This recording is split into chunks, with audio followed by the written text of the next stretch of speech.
Hello, everyone. A very good evening to all of you. Welcome to your favorite interview batch, that is Interview Guidance Batch 2025 by Web Sankul Civil Engineering. કેમ છો બધા? મારો અવાજ તમારા બધા સુધી પહોંચી રહ્યો છે? Am I audible, visible to all of you? જલ્દીથી મને એકવાર ચેટ સેક્શનમાં જણાવજો.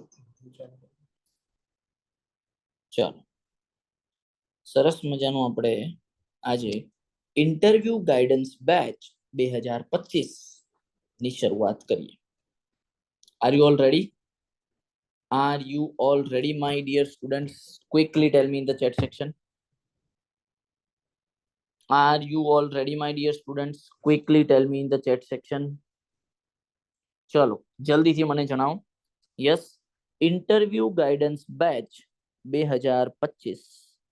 ઓકે, એનો વેરી ફર્સ્ટ સબ્જેક્ટ આપણે ભણવા જઈ રહ્યા છીએ, જેનું નામ છે strength of materials, my dear students. Okay, strength of materials. અને હું એક સરસ મજાની વાત કહેતો હોઉં છું કે જે રીતે વિદ્યાર્થી મિત્રો stress is directly proportional to strain હોય છે, એ જ રીતે luck is directly proportional to hard work હોય છે. વિદ્યાર્થી મિત્રો, હાર્ડવર્ક તમે જેટલું વધારે કરશો ને, આ ઇન્ડિપેન્ડન્ટ વસ્તુ છે, આ તમારા હાથમાં છે. આ તમે જેટલું વધારે કરશો હાર્ડવર્ક, આ તમે જેટલું વધારે કરશો એટલું લક તમને ફેવર કરશે. ઓકે, જેમ આપણને બધાને ખબર છે કે જેટલું સ્ટ્રેન વધારે આવશે એટલું સ્ટ્રેસ વધારે આવશે, કારણ કે સ્ટ્રેસ એ ડિપેન્ડન્ટ ક્વોન્ટિટી છે ને, ડિપેન્ડન્ટ ક્વોન્ટિટી. એ જ રીતે લક પણ ડિપેન્ડન્ટ ક્વોન્ટિટી છે, માય ડિયર સ્ટુડન્ટ્સ. કોના ઉપર ડિપેન્ડ કરે છે? હાર્ડવર્ક ઉપર. કોના ઉપર ડિપેન્ડ કરે છે? હાર્ડવર્ક ઉપર. Is this part clear? ભાઈ, ઓડિયો વિડિયો ક્લિયર છે? થોડુંક મને જરાક કહેતા રહેજો. હવે વિદ્યાર્થી મિત્રો, આપણે ભણવાની શરૂઆત કરીએ એની પહેલા મારે તમને એક સરસ મજાની વસ્તુ બતાવવી છે. એ વસ્તુ કંઈક આ છે. તમે બધાએ જોયું જ હશે કે વિદ્યાર્થી મિત્રો, જીએમસી ની AA ની પ્રિલિમ્સ ની એક્ઝામ તમને બધાને ખ્યાલ છે એ પ્રમાણે કયા તારીખે લેવાઈ હતી? ભાઈ 30 માર્ચે લેવાઈ હતી. 30 માર્ચે આપણી એક્ઝામ લેવાઈ હતી, બરાબર ને? માર્ચ મહિનો એ લોકોએ કીધો તો.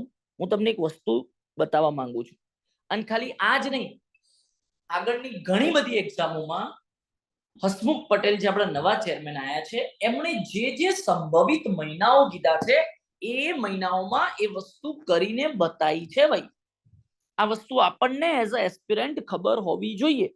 શું કે ભાઈ, પ્રાથમિક કસોટી એટલે પ્રિલિમ્સ એક્ઝામનો સૂચિત માસ આપણને માર્ચ કીધો તો, અને સાહેબે 30 માર્ચે એક્ઝામ લઈ લીધી. ખ્યાલ છે ને બધાને?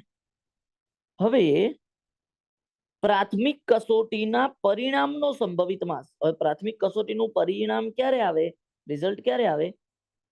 તો કે ભાઈ, જ્યારે ફાઇનલ આન્સર કી આવે એ એનું પરિણામ કહેવાય. કારણ કે ફાઇનલ આન્સર કી આવે એના થોડાક જ કલાકોમાં યા એક જ દિવસ પછી 4 ગણાનું લિસ્ટ, જેને આપણે ડોક્યુમેન્ટ વેરિફિકેશનનું લિસ્ટ કહીએ છીએ. 4 ગણાનું લિસ્ટ હવે બોલવું એ વ્યાજબી નહીં, કારણ કે એમાં 4 ગણા નહીં હોતા, બહુ બધા હોય છે, એટલે એને ડોક્યુમેન્ટ વેરિફિકેશનનું લિસ્ટ એવું કહો તો ચાલે. તો ભાઈ, ડીવી નું લિસ્ટ આજકાલમાં આવી જશે, પણ ફાઇનલ આન્સર કી તો આવી જ ગઈ છે.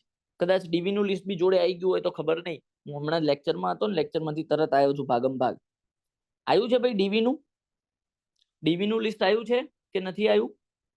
પણ ફાઇનલ આન્સર કી તો આવી ગઈ છે, એ તો મેં નોટિફિકેશન જોઈ છે. તો વિદ્યાર્થી મિત્રો, જૂન મહિનો ચાલે છે. જૂન 2025 જુઓ, પ્રિલિમ્સ નું રિઝલ્ટ આવી ગયું. હવે તમે જોજો, એની મેઇન્સ એક્ઝામ સાહેબે કીધું છે કે ઓક્ટોબરમાં લઈ લઈશું, તો એ ઓક્ટોબરમાં લઈ જ લેશે. એનું ઇન્ટરવ્યુ સાહેબે કીધું છે ડિસેમ્બરમાં લઈ લઈશું, તો એ લઈ જ લેશે. કહેવાનો મતલબ એ છે વિદ્યાર્થી મિત્રો કે હવે તમારી જોડે, જેમ તમને બધાને ખબર છે કે 4 મેઇન અગત્યની પ્રિલિમ્સ તમે આપીને આવ્યા છો. આરએનબી 149, બરાબર? કઈ કઈ આપીને આવ્યા છો? RNB 149 post. ભાઈ, ઓડિયો વિડિયો ક્લિયર છે? થોડુંક ચેટ સેક્શનમાં બોલશો વાલા, તો મને ખબર પડશે. બરાબર છે, નહીં તો મારા માટે બહુ ડિફિકલ્ટ થઈ જશે જજ કરવું કે તમને મારો અવાજ પહોંચી રહ્યો છે કે નહીં, તમારા સુધી મારી વાત કન્વે થઈ રહી છે કે નહીં, તમારા સુધી મારી વાત પહોંચી રહી છે કે નહીં. ઓકે, આ બંને તમે અગત્યની એક્ઝામ આપીને આવ્યા છો. આ બંને અગત્યની જે એક્ઝામ છે એમાં હવેનું નેક્સ્ટ સ્ટેપ એ તમારું ઇન્ટરવ્યુ છે. અને આમનો સંભવિત માસ ઇન્ટરવ્યુનો તમને જાન્યુઆરી કીધેલો છે, બરાબર ને. ત્યારબાદ છે ગુજરાત એન્જિનિયરિંગ સર્વિસીસ અને GWSSB. તો આ બંનેનો જે મેઇન્સ નો મહિનો છે એ આપણને આપી દેવામાં આવ્યો છે, બરાબર ને. એકનો કંઈક ઓક્ટોબર છે તો એકનો નવેમ્બર છે, એવું જ કંઈક છે ને. એકનો ઓક્ટોબર છે તો એકનો નવેમ્બર છે. Yes or no, something like that or not. તો મારો કહેવાનો મતલબ એમ છે વિદ્યાર્થી મિત્રો કે આની મેઇન્સ અને આનું પણ આગળ પછી ઇન્ટરવ્યુ છે. એ જ રીતે આનું ઇન્ટરવ્યુ, આ બધું જ જે મંથમાં કહેવામાં આવ્યું છે વિદ્યાર્થી મિત્રો એ મંથમાં જ લેવાઈ જશે, એ તમે ધ્યાન રાખજો. સમજાય છે? જે મંથમાં લેવાનું કીધું છે એ મંથમાં જ લેવાઈ જશે. આપણે એવું જ પ્લાનિંગ રાખીને ચાલવું પડે. યસ ઓર નો? તમારા બધાનો શું વ્યૂ છે મને જલ્દીથી જણાવો ચેટ સેક્શનમાં. ચલો વાલા વિદ્યાર્થી મિત્રો, તમારા બધાનો શું વ્યૂ છે એ મને જલ્દીથી જણાવો ચેટ સેક્શનમાં. તમને બધાને શું લાગે છે? ક્વિકલી ટેલ મી. તમે બધા પ્રિલિમ્સ ક્લિયર કરેલા છો, બરાબર છે? કંઈક ને કંઈક વ્યૂ તો આપી જ શકો છો. ચલો જલ્દીથી મને કહેજો.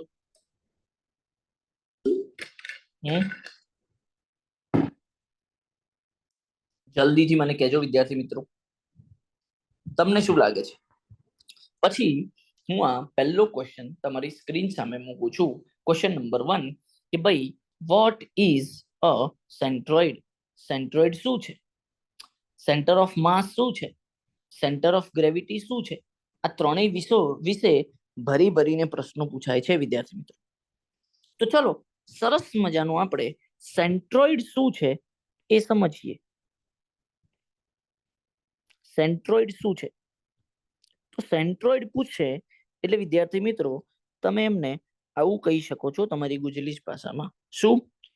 કે જે પણ કોઈ ભૌમિતિક આકારો છે સાહેબ, બરાબર છે, એ ભૌમિતિક આકારોનો આખો એરિયા એ ભૌમિતિક આકારના જે કોઈ એક પોઈન્ટ ઉપર કોન્સન્ટ્રેટ થયેલો છે એવું આપણે માનીએ છીએ, અઝ્યુમ કરીએ છીએ, એ પોઈન્ટને સેન્ટ્રોઇડ કહેવાય, બરાબર છે.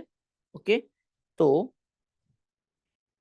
It is a point of an area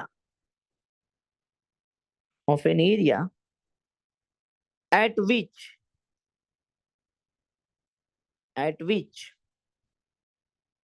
area is assumed to be concentrated. Area is assumed to be concentrated. Assumed to be concentrated. વિદ્યાર્થી મિત્રો, આ જે સેન્ટ્રોઇડ છે એ 2D સાથે ડીલ કરે છે. કોની સાથે ડીલ કરે છે? 2D એટલે કે 2 ડાયમેન્શન સાથે. એટલે આવું બી લખી શકાય કે centroid deals with 2D shapes, deals with 2-dimensional shapes. Okay, clear થાય છે વિદ્યાર્થી મિત્રો? એક એક્ઝામ્પલ આપું કે ભાઈ લેટ સે આ સરસ મજાનું ટ્રાયેંગલ છે, 2 ડાયમેન્શનલ છે. ઓકે, હવે આમ તો જોવા જાવ તો એનો આખો જે એરિયા છે એ આખા ટ્રાયેંગલમાં ફેલાયેલો છે, સ્પ્રેડ થયેલો છે. હા સર, આખા ટ્રાયેંગલમાં સ્પ્રેડ થયેલો છે. Yes or no my dear student? હા, yes or no? Crystal clear or not? પણ હવે આપણે એવું માની લઈએ છીએ કે આ પોઈન્ટ છે, લેટ સે ફોર એક્ઝામ્પલ આ પોઈન્ટ ઉપર આ જે ટ્રાયંગલ નો આખો એરિયા છે it is assumed to be concentrated. તો પછી આ જે પોઈન્ટ છે એ તમારો સેન્ટ્રોઇડ કહેવાય છે. બરાબર ને? અને આપણને બધાને ખબર જ છે કે ડિસ્ટન્સ આપણે h/3 લઈએ છીએ. તો પછી આ ડિસ્ટન્સ આપણે શું લઈએ છીએ? અહીંયાથી શું લઈએ છીએ? હા ભાઈ 2/3h લઈએ છીએ. અને અહીંયાથી આ તો હાફ હાફ જ હશે. બરાબર ને? Yes or no? b/2 જ હશે. Yes or no? ક્લિયર થાય છે ને વિદ્યાર્થી મિત્રો? આ તમારા સેન્ટ્રોઇડને આવી રીતે તમે વ્યાખ્યાયિત કરી શકો. હજુ કોઈને ઓર સિમ્પલેસ્ટ ફોર્મમાં જાણવું છે? હજુ કોઈને ઓર સિમ્પલેસ્ટ ફોર્મમાં જાણવું છે ભાઈ? હજુ કોઈને ઓર સિમ્પલેસ્ટ ફોર્મમાં જાણવું છે? હજુ કોઈને ના ખબર પડી હોય તો કે ભાઈ 2 ડાયમેન્શનલ શેપ્સનો, 2 ડાયમેન્શનલ ભૌમિતિક આકારનો એવો પોઈન્ટ, એવો બિંદુ કે જે પોઈન્ટ ઉપર એ આખા 2 ડાયમેન્શનલ શેપનો, એ આખા 2 ડાયમેન્શનલ ભૌમિતિક આકારનો એરિયા કોન્સન્ટ્રેટ થયેલો છે એવું આપણે અઝ્યુમ કરીએ છીએ. પોઈન્ટને સેન્ટ્રોઇડ કહેવાય છે. બોલો વિદ્યાર્થી મિત્રો, બોલતા આવડ્યું? બોલો વિદ્યાર્થી મિત્રો, બોલતા આવડશે? હે? ગુજલીસમાં બી લખી આપું? હે? 2 ડાયમેન્શનલ ભૌમિતિક આકારનો એવો બિંદુ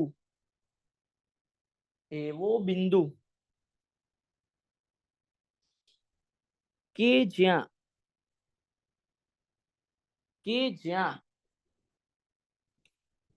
આખા એ શેપનો એરિયા, ક્ષેત્રફળ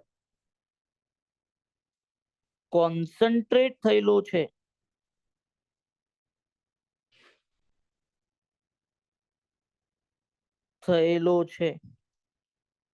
એવું માનવામાં આવે છે.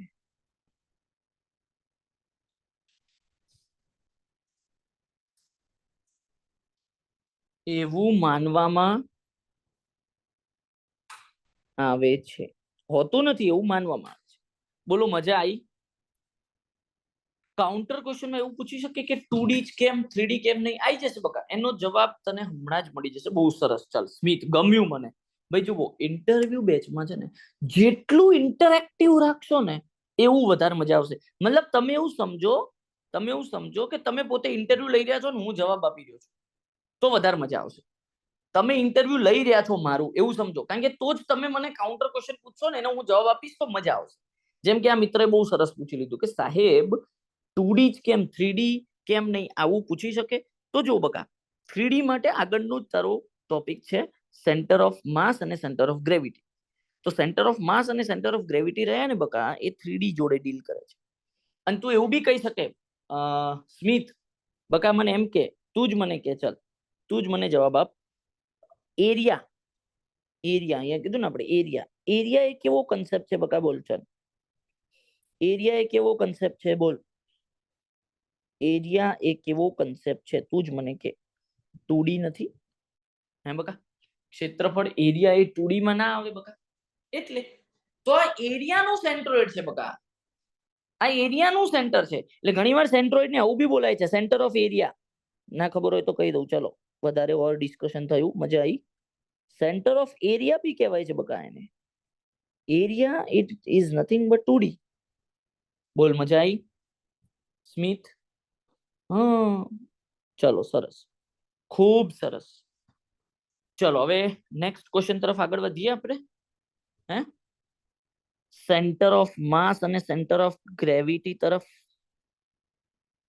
તો જો સેન્ટર ઓફ માસ પહેલા તો એવો પોઈન્ટ છે કે જે પોઈન્ટ ઉપર આખા એક 3D ઓબ્જેક્ટનું માસ એટલે દળ એ કોન્સન્ટ્રેટ થયેલું છે એવું માનવામાં આવે છે. એ પોઈન્ટને, એ બિંદુને આપણે સેન્ટર ઓફ માસ કહીએ છીએ. તો ચલો સેન્ટર ઓફ માસની ડેફિનેશન લખીએ. 3D ઓબ્જેક્ટ અથવા પદાર્થ 3D ઓબ્જેક્ટ નો એવો પોઈન્ટ અથવા એવો બિંદુ પોઈન્ટ કે જ્યાં એટલે ગુજલીસમાં મજા આવે છે બધા કહેશે મને ગુજલીસમાં ભણાવું છું ગુજલીસમાં લખીને આપું છું મજા આવે છે કે પ્યોર ઇંગ્લિશમાં જોઈએ છે કારણ કે આપણે ઇન્ટરવ્યુમાં બોલીશું તો ગુજલીસમાં આન્સર બરાબર ને તો 3D ઓબ્જેક્ટ નો એવો પોઈન્ટ કે જ્યાં એ આખા ઓબ્જેક્ટ નું માસ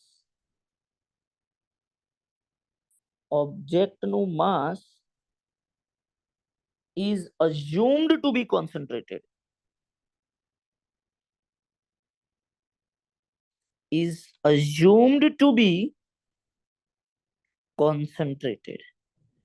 એટલે માનવામાં આવે છે નહીં બરાબર ને બોલો મજા આવે છે ક્લિયર ગુજલીસ સરસ સરસ ચલો તો વિદ્યાર્થી મિત્રો હવે મને ત્રીજા પ્રશ્નનો જવાબ આપો centre of gravity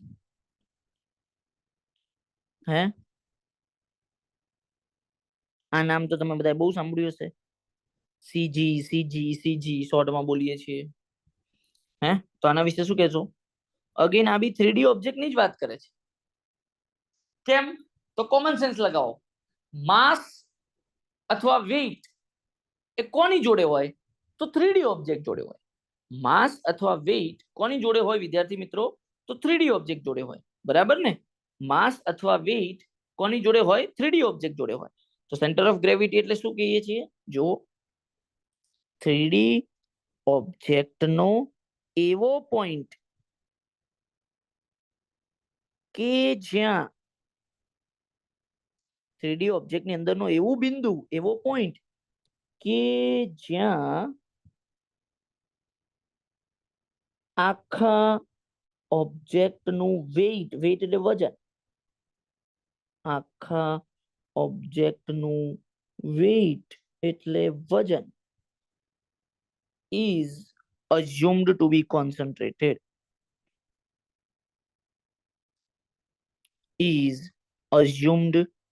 to be concentrated બોલો મજા આવી ગઈ ખબર પડી ગઈ વિદ્યાર્થી મિત્રો ઇઝ ધીસ પાર્ટ ક્લિયર બોલો કોઈને કઈ ડાઉટ છે જલ્દીથી જણાવજો તો સેન્ટ્રોઇડ સેન્ટર ઓફ માસ અને સેન્ટર ઓફ ગ્રેવિટી આ ક્લિયર થયું બધાને હાજી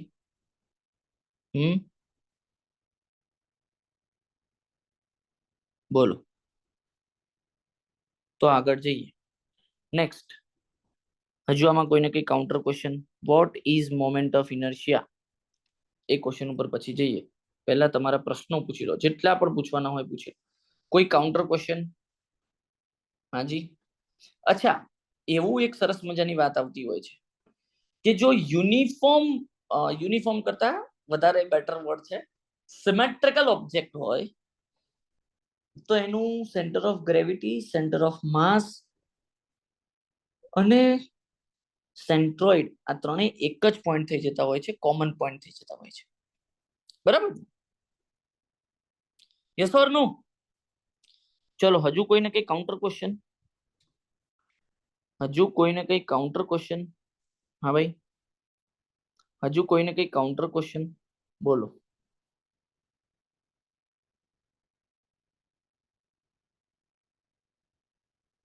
ચેટ કરવી ફાવે છે ભાઈ ચેટ કરવી ફાવે છે બધાને ચેટ કરતા ફાવે છે કે થોડુંક અઘરું પડે છે ચેટ કરતા ફાવે છે કે અઘરું પડે છે ફાવે છે ને ચલો next question what is moment of inertia તો પહેલા તો આપણે શબ્દ તોડવો પડે મોમેન્ટ ઓફ ઇનર્શિયા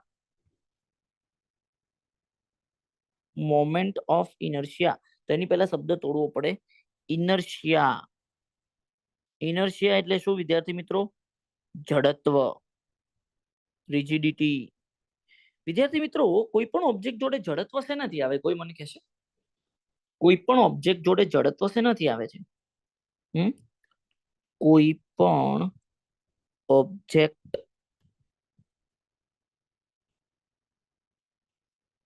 પાસે ઇનર્શિયા એટલે કે જડત્વ, ઇનર્શિયા એટલે કે જડત્વ એ તેના માસ એટલે કે દ્રવ્ય, માસ એટલે કે દ્રવ્ય ગુજરાતીમાં, અથવા દળ કહેવાય ગુજરાતીમાં, બે શબ્દો છે એના માટે, અને એરિયા ક્ષેત્રફળ ના કારણે હોય છે. કોઈ પણ ઓબ્જેક્ટ પાસે એનું જે ઇનર્શિયા છે એ યા તો એના માસના લીધે હોય યા તો એના એરિયાના લીધે હોય, બંનેના લીધે હોય છે એમ, ઇન શોર્ટ. યસ, ખૂબ સરસ, ખૂબ સરસ. તો વિદ્યાર્થી મિત્રો, હવે મને એમ કહો કે મોમેન્ટ ઓફ ઇનર્શિયા શબ્દ જે રહ્યો, હવે ઇનર્શિયામાં તો માસ એન્ડ એરિયા આ બે આવી જાય છે. તો વિદ્યાર્થી મિત્રો, તમે કોની મોમેન્ટ લેવાના, માસની કે પછી એરિયાની? તો કે સાહેબ બેયની. તો બસ એના જ આધારે વિદ્યાર્થી મિત્રો મોમેન્ટ ઓફ ઇનર્શિયાના બે ટાઈપ પડી ગયા છે. ખ્યાલ છે ને? જે વિદ્યાર્થી મિત્રો મારી જોડે પ્રિલિમ્સ ભણેલા છે એમને બધાને ખબર છે કે મોમેન્ટ ઓફ ઇનર્શિયાના બે ટાઈપ પડી ગયા છે. એક છે મોમેન્ટ ઓફ માસ અને એક છે moment of area.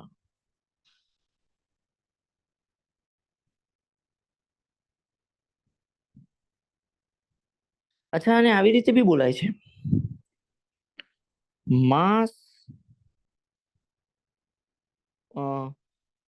Mass moment, નહીં, માસ મોમેન્ટ ઓફ ઇનર્શિયા બી બોલાય છે આને, માસ મોમેન્ટ ઓફ ઇનર્શિયા. અને માસ મોમેન્ટ ઓફ એરિયા. પણ એ બધા નામ પાછળનું આગળ આપણે ડિસ્કશન કરવાના છીએ. હાલ આને આટલું રાખીએ, મોમેન્ટ ઓફ માસ અને મોમેન્ટ ઓફ એરિયા. હવે વિદ્યાર્થી મિત્રો, મોમેન્ટ એટલે શું? ચલો એ શબ્દને તોડીએ. What do you mean by moment? Inertia શબ્દને તો તોડ દીધો. What do you mean by moment? હે? તો વિદ્યાર્થી મિત્રો, તમને બધાને ખબર હશે કે મોમેન્ટ એટલે શું? કોઈ પણ ક્વોન્ટિટી, કેમ કે મોમેન્ટ કોઈ બી ક્વોન્ટિટીની બની શકે, ખાલી ફોર્સની જ બને આવું તો આપણું માનવું છે, ઇન્ટુ એને પરપેન્ડિક્યુલર ડિસ્ટન્સ. કોઈ પણ ક્વોન્ટિટી ઇન્ટુ એને પરપેન્ડિક્યુલર ડિસ્ટન્સ, એટલે એને મોમેન્ટ કહેવાય. હવે ક્વોન્ટિટી તરીકે માસ પણ હોઈ શકે છે, એરિયા પણ હોઈ શકે છે, અને ફોર્સ પણ હોઈ શકે છે.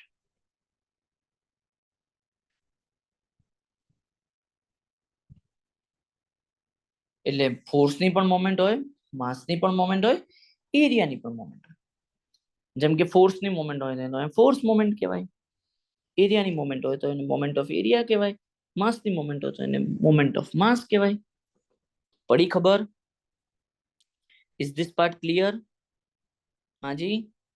હવે તમે મને એમ કહો કે પ્રિલિમ્સ લેવલે આ વાત હજુ લઈ જવું કે પછી તમને બધાને બધી વાતો ખબર છે? ટેલ મી. પ્રિલિમ્સ લેવલે આ વાતને લઈ જવું કે તમને બધાને ખબર છે? જલ્દીથી ચેટ સેક્શનમાં કહો. કઈ વાતની વાત કરું છું હું? હું વાત કરું છું કે આપણે આ જે બી મોમેન્ટ ઓફ ઇનર્શિયા બોલીએ છીએ બધી સેકન્ડ મોમેન્ટ ઓફ ઇનર્શિયા છે કે સેકન્ડ મોમેન્ટ ઓફ એરિયા છે, પછી પેલા ફર્સ્ટ મોમેન્ટ આવે. આઈ રિપીટ ધીસ, તમે કહો એમ કરીએ. હે જલ્દીથી મને કહો વિદ્યાર્થી મિત્રો, જલ્દીથી મને કહો. બધાને ખ્યાલ છે કે શુડ આઈ રિપીટ ધીસ? તમે કહેશો તો મને આઈડિયા આવશે. જેટલું ઇન્ટરેક્ટિવ સેશન રાખીશું એટલું વધારે મજા આવશે. જલ્દીથી ચેટ સેક્શનમાં દરેકે દરેક વિદ્યાર્થી મિત્રો જણાવશે. જલ્દીથી દરેકે દરેક વિદ્યાર્થી મિત્રો ચેટ સેક્શનમાં જણાવશે. બોલો, ટેલ મી.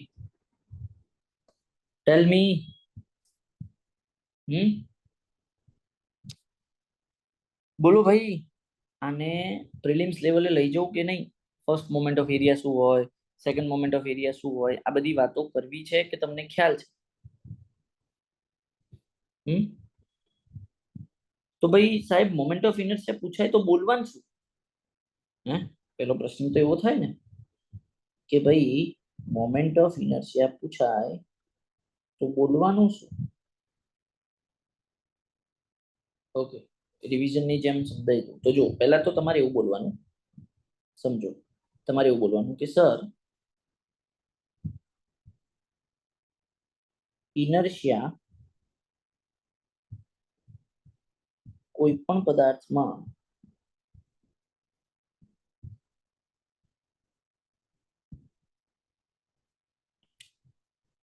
તેના માસ અને એરિયાના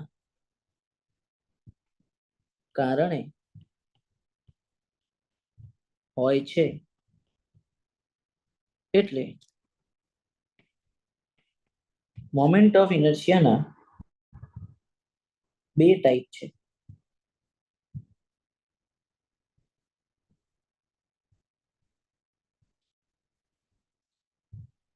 મેં તમને કમિટમેન્ટ કરી હતી ને, શું કે તમારે શું જવાબ બોલવાનો છે વિદ્યાર્થી મિત્રો, એ અમે બનાવીને આપશું આ બેચમાં. બોલો, આ વસ્તુ ગમી રહી છે કે નહીં?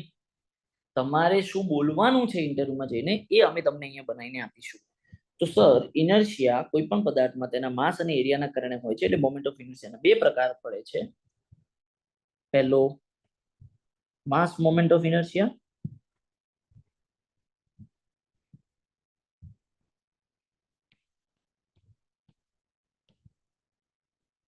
અને બીજું એરિયા મોમેન્ટ ઓફ ઇનર્શિયા.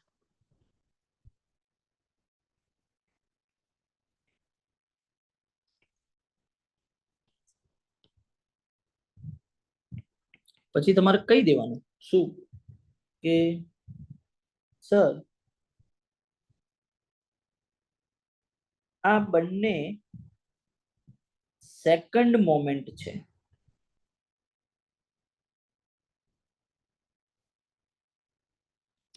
બંને કઈ છે?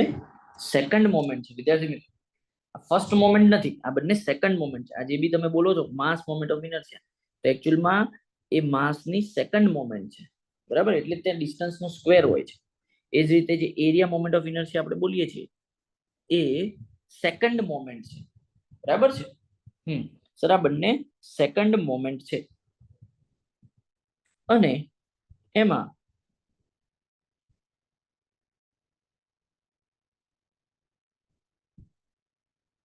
Area moment of inertia as a civil engineer આપણે વધારે કામમાં આવે છે. હવે એનું કારણ નેક્સ્ટ ક્વેશ્ચન છે. Area moment of inertia as a civil engineer આપણા માટે વધારે ઇમ્પોર્ટન્ટ છે, આપણે વધારે યુઝ કરીએ છીએ.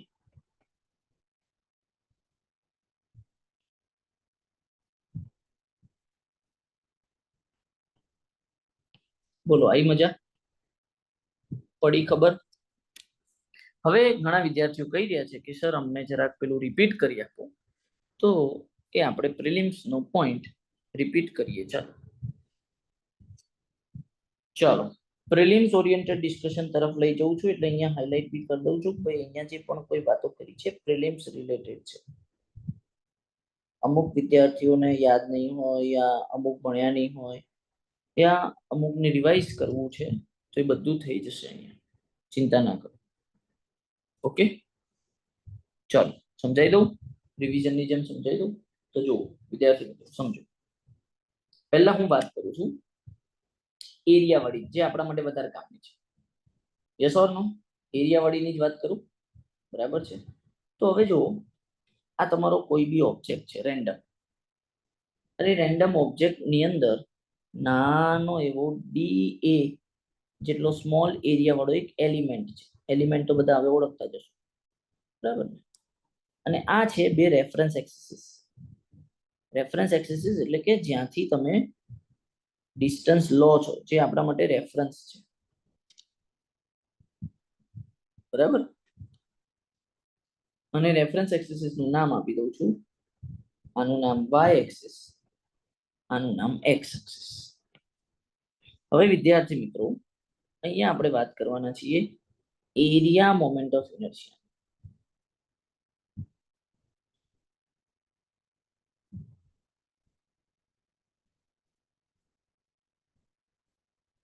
તો એ જે એરિયા મોમેન્ટ ઓફ ઇનર્શિયા છે એ એકચ્યુઅલમાં સેકન્ડ મોમેન્ટ ઓફ એરિયા છે.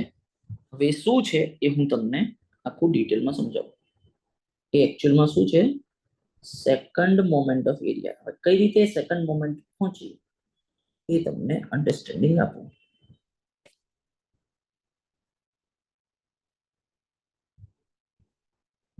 હવે જુઓ વિદ્યાર્થી, આપણે શું કરવાનું છે? તો આ જે આખો ઓબ્જેક્ટ છે કે જેનો એરિયા એ છે, એ ઓબ્જેક્ટ એરિયા એ ની આ વાય એક્સિસ અને એક્સ એક્સિસ ના અબાઉટમાં મોમેન્ટ બનાવવાની છે. એરિયાની મોમેન્ટ બનાવવાની છે, એટલે એની મોમેન્ટ બનાવવાની છે વાય ઉપર, એની મોમેન્ટ બનાવવાની છે એક્સ ઉપર. આટલી ખબર પડી? એની મોમેન્ટ બનાવવાની છે વાય ઉપર, એની મોમેન્ટ બનાવવાની છે એક્સ ઉપર. આટલી ખબર પડી? એની મોમેન્ટ બનાવવાની છે વાય ઉપર, એની મોમેન્ટ બનાવવાની છે એક્સ ઉપર. પણ હવે તમે જ મને કહો કે શું તમે આ આખા એરિયા એ ની ડાયરેક્ટલી વાય ઉપર મોમેન્ટ બનાવી શકશો કે એક્સ ઉપર મોમેન્ટ બનાવી શકશો? તો કે ના. તો એના માટે આપણે શું કર્યું? નાનો એવો સ્મોલ ડીએ જેટલો એરિયા અઝ્યુમ કર્યો, અને સ્મોલ ડીએ જેટલા એરિયાનું આ વાય એક્સિસ થી પરપેન્ડિક્યુલર ડિસ્ટન્સ લીધું. એ જ રીતે એક્સ એક્સિસ થી બી પરપેન્ડિક્યુલર ડિસ્ટન્સ લઈશું.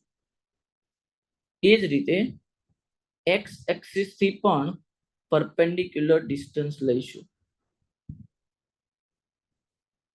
એ જ રીતે એક્સ એક્સિસ થી પણ પરપેન્ડિક્યુલર ડિસ્ટન્સ લઈશું. ઓકે, એ જ રીતે એક્સ એક્સિસ થી પણ પરપેન્ડિક્યુલર ડિસ્ટન્સ લઈશું. બરાબર છે? એ જ રીતે એક્સ એક્સિસ થી પણ પરપેન્ડિક્યુલર ડિસ્ટન્સ લઈશું. હવે તમે જ મને કહો, વાય એક્સિસ થી લીધેલું પરપેન્ડિક્યુલર ડિસ્ટન્સ શું કહેવાશે? એક્સ, કારણ કે અલોંગ ધ એક્સ. એ જ રીતે એક્સ એક્સિસ થી લીધેલું પરપેન્ડિક્યુલર ડિસ્ટન્સ વાય કહેવાશે, કારણ કે અલોંગ ધ વાય છે. ઓકે, હવે તમે શું કરો? તો ફર્સ્ટ મોમેન્ટ બનાવો. કોની? સ્મોલ ડીએ એરિયાની અબાઉટ કોઈ બી એક્સિસ લઈ લો, લેટ્સ સે વાય એક્સિસ લઈ લો. તો એ મોમેન્ટ શું બનશે વિદ્યાર્થી મિત્રો? તો ડીએ એરિયા ઇન્ટુ એને પરપેન્ડિક્યુલર ડિસ્ટન્સ. તો શું બનશે? એક્સ, હે ને? ડીએ એરિયા ઇન્ટુ એને પરપેન્ડિક્યુલર ડિસ્ટન્સ એક્સ. આ ફર્સ્ટ મોમેન્ટ. હવે વિદ્યાર્થી મિત્રો આ તો ખાલી સ્મોલ ડીએ એરિયાની થઈ. આપણે તો લેવાની છે આખા આ એરિયા એ ની મોમેન્ટ. આખા એરિયા એ ની મોમેન્ટ લેવાની છે. તો એના માટે શું કરશું? તો ઇન્ટિગ્રેશન લઈ લઈશું ડીએ ઇન્ટુ એક્સ. એટલે આ તમારી થઈ ગઈ ફર્સ્ટ મોમેન્ટ ઓફ એરિયા, આખાની થઈ ગઈ. આખા કેપિટલ એરિયાની થઈ ગઈ. તો આમ તો અહીંયા જ વાત પતી જવી જોઈતી હતી ને. વાત અહીંયા જ પતી જવી જોઈતી હતી કે નહીં વિદ્યાર્થી મિત્રો? યસ ઓર નો? વાત અહીંયા જ પતી જવી જોઈતી હતી કે નહીં વિદ્યાર્થી મિત્રો? જલ્દીથી મને ચેટ સેક્શનમાં જણાવો. હાજી, વાત અહીંયા જ પતી જવી જોઈતી હતી ને ભાઈ. સર મોમેન્ટ લેવાની હતી, એરિયાની લેવાની હતી, લઈ લીધી.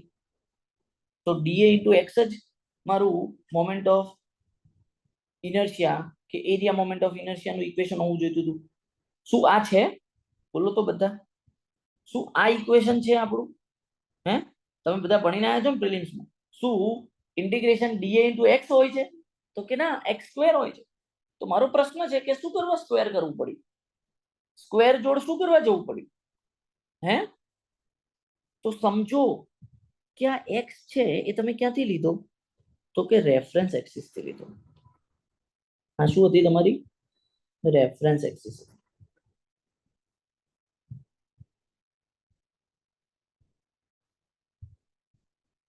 વાલા વિદ્યાર્થી મિત્રો, હું આ જ રેફરન્સ એક્સિસ અહીંયા શિફ્ટ નથી કરી શકતો આ બાજુ. હવે વાલા વિદ્યાર્થી મિત્રો મને એમ કહો કે જ્યારે હું એને આ બાજુ શિફ્ટ કરીશ, જ્યારે હું એને આ બાજુ શિફ્ટ કરીશ, કે જોવા મને, જ્યારે હું એને આ બાજુ શિફ્ટ કરીશ ત્યારે તમારો આ એક્સ શું થશે? તો કે સાહેબ હવે તો આ રેફરન્સ એક્સિસ વચ્ચે આવી ગઈ ઓબ્જેક્ટના. તો વાલા વિદ્યાર્થી મિત્રો ત્યારે તમારો એક્સ થશે આ બાજુનો જે એક્સ છે જેને તમે પોઝિટિવ એક્સ કહો છો, આપણે કહીએ છીએ ને રાઈટ સાઈડ, અને આ બાજુનો જે એક્સ છે જેને આપણે નેગેટિવ એક્સ કહીએ છીએ. તો વિદ્યાર્થી મિત્રો તમારો જે અહીંયા એક્સ લેવાનો છે એ નેટ એક્સ લેવાનો છે. અને જે નેટ એક્સ લેવા જશો ત્યારે આવા કેસમાં જ્યાં પોઝિટિવ એક્સ ઓછો છે અને નેગેટિવ એક્સ વધારે છે, તો એ કેસમાં નેટ એક્સ નેગેટિવ આવશે અને ઓવરઓલ તમારી જે મોમેન્ટ ઓફ ઇનર્શિયા ગણો કે એરિયા મોમેન્ટ ઓફ ઇનર્શિયા ગણો એ નેગેટિવ આવશે. સમજાય છે? તો જે ફર્સ્ટ મોમેન્ટ તમે લીધી છે એ પોઝિટિવ બી હોઈ શકે છે, આપણે એવું નથી કહેતા પોઝિટિવ ના હોય, એ ઝીરો બી હોઈ શકે છે, એ નેગેટિવ બી હોઈ શકે છે. પણ આપણે એવી મોમેન્ટ ઓફ ઇનર્શિયા જોતી હતી કે જે ઓનલી પોઝિટિવ હોય, એટલે એના માટે આપણે શું કર્યું? તો વિદ્યાર્થી મિત્રો આપણે આગળ વધ્યા અને આપણે second moment of area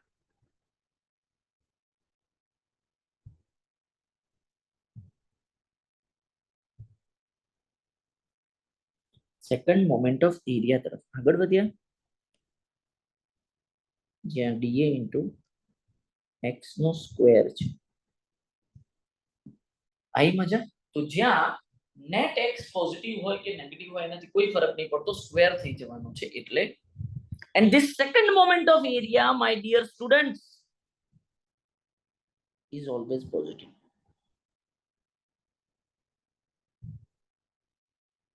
non zero positive પછી ઝીરો બી નહીં થાય. અને એટલે જ તમને યાદ કરાવું, યાદ કરો, જો યાદ કરાવું, રેક્ટેંગલમાં સેન્ટ્રોઇડલ એક્સ એક્સિસ, જેને તમે એક્સ એક્સ એક્સિસ કહેતા હતા, એના અબાઉટની મોમેન્ટ ઓફ ઇનર્શિયા ચેક કરો. તમે શું કીધી હતી? બીડી ક્યુબ બાય 12 કીધી હતી. એમાં કોન્સ્ટન્ટ ભૂલી જાઓ, આ કોન્સ્ટન્ટ કેવી રીતે આવે છે પછી સમજાઈશ, અને બધું તમે પ્રિલિમ્સમાં જોઈને આવ્યા છો. પણ મારે જે તમને ખાલી ફીલિંગ અપાવી છે કંઈક આ છે, બી ઇન્ટુ ડી અને ડી સ્ક્વેર. વાલા વિદ્યાર્થી મિત્રો, આ બી ઇન્ટુ ડી એ રેક્ટેંગલનો એરિયા છે. અને યાદ કરો કે આ સેન્ટ્રોઇડલ એક્સ એક્સ એક્સિસના અબાઉટની મોમેન્ટ ઓફ ઇનર્શિયા છે. તો સેન્ટ્રોઇડલ એક્સ એક્સ એક્સિસ હોય તો એના માટે પરપેન્ડિક્યુલર ડિસ્ટન્સ ડેપ્થ થાય, તો આ પરપેન્ડિક્યુલર ડિસ્ટન્સનો સ્ક્વેર છે. આ પરપેન્ડિક્યુલર ડિસ્ટન્સનો સ્ક્વેર છે વાલા વિદ્યાર્થી મિત્રો, મજા આવી? એન્જોય કર્યું કે નહીં?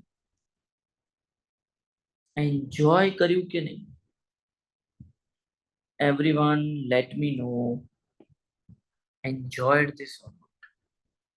તો આ બધી વાતો છે ભાઈ. I hope you all enjoyed this. તો આ જસ્ટ ગ્લિમ્સ હતી કે તમે જે આ મોમેન્ટ ઓફ ઇનર્શિયા બોલો છો, ચાહે પછી માસ વાળી બોલો કે એરિયા વાળી બોલો, એ બંને સેકન્ડ મોમેન્ટ ઓફ ઇનર્શિયા છે. એટલે કે સેકન્ડ મોમેન્ટ ઓફ એરિયા છે એરિયા વાળીની વાત કરતા હોય તો, અને સેકન્ડ મોમેન્ટ ઓફ માસ છે માસ વાળીની વાત કરતા હોય તો. બોલો, મજા આવી ગઈ?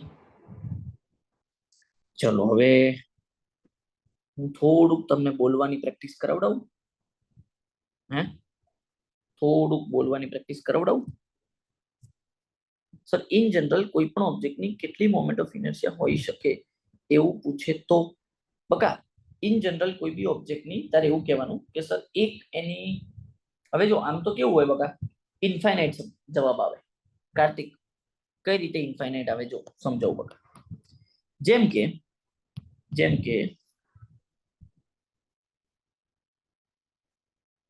જો બકા કાર્તિક, આ તારો ઓબ્જેક્ટ છે બકા. હવે આ ઓબ્જેક્ટ સર્કલ ડ્રો થઈ ગયો. સર્કલ નહીં રાખવો આપણે, ઇરેગ્યુલર શેપ રાખવો છે. ઇરેગ્યુલર શેપ રાખીએ. હવે બકા જો આમ એની બ્રોડલી તું ક્લાસિફાઈ કરે તો બે જ મોમેન્ટ ઓફ ઇનર્શિયા થાય.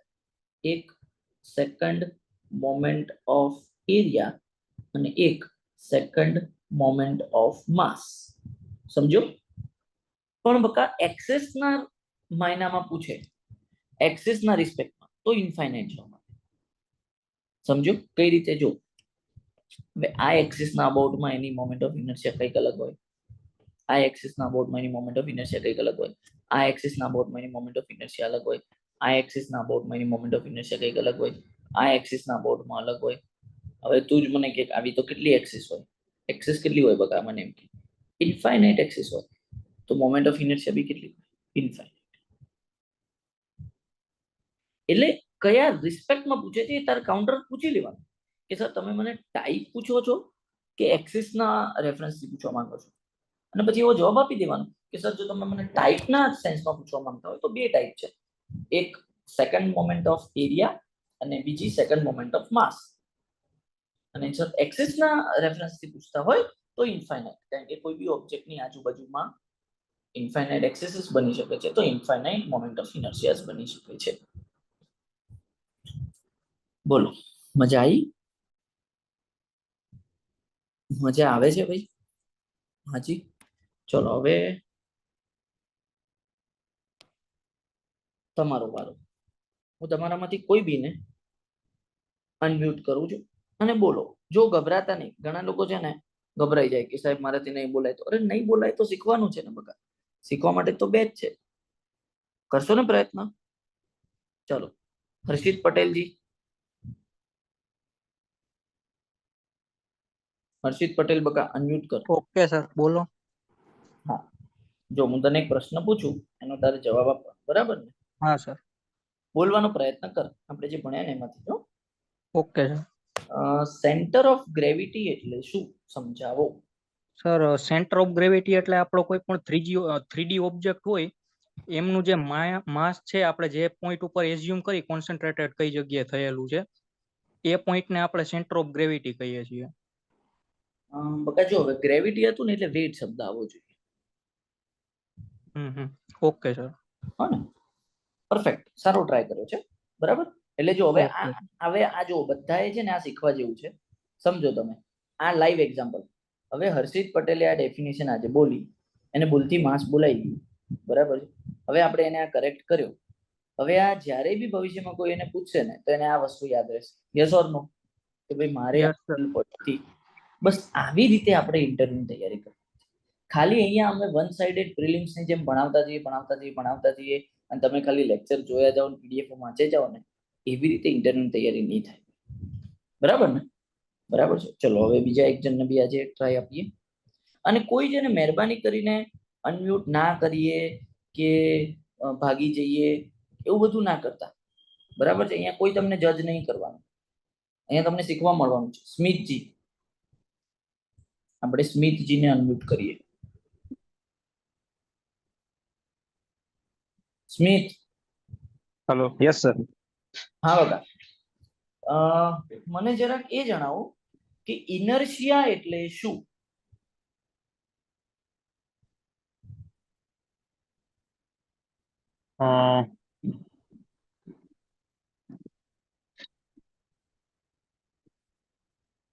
સોરી સર, અત્યારે મને મતલબ એક્ઝેક્ટ થઈ નહીં શક્યું.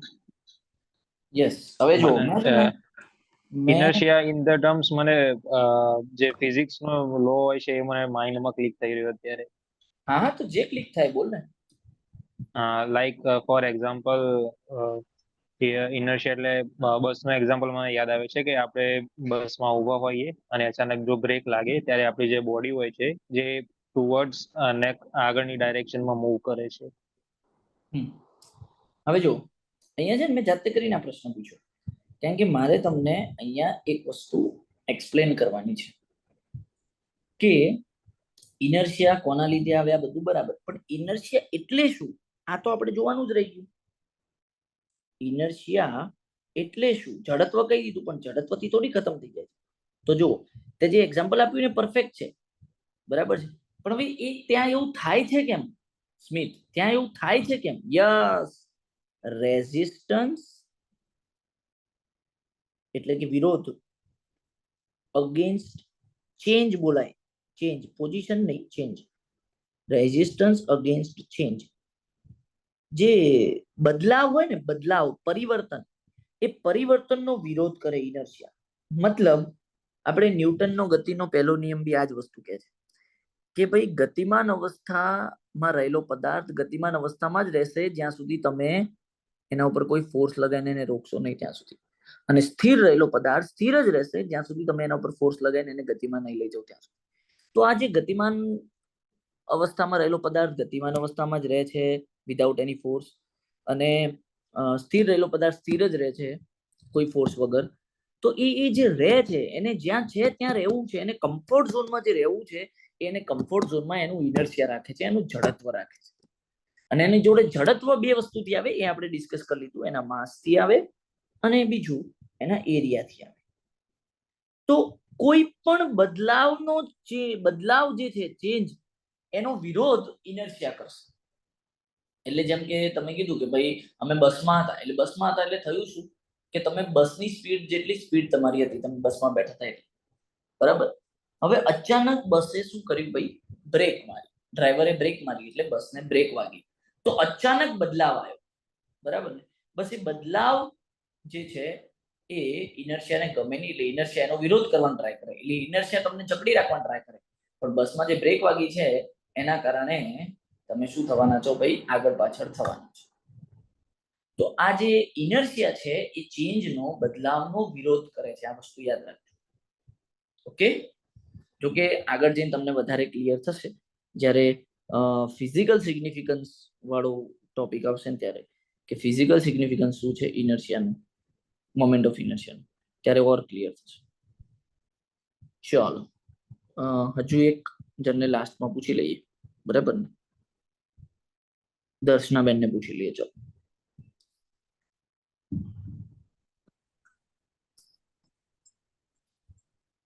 હાલો.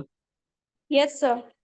હા દર્શનાબેન, એ જણાવો કે સેન્ટ્રોઇડ એટલે શું બેન? સર, સેન્ટ્રોઇડ એટલે કોઈ પણ 2D ઓબ્જેક્ટ છે તો એનું કોઈ એક પોઈન્ટ આગળ એરિયા કોન્સન્ટ્રેટ થાય અને આપણે સેન્ટ્રોઇડ કહીશું.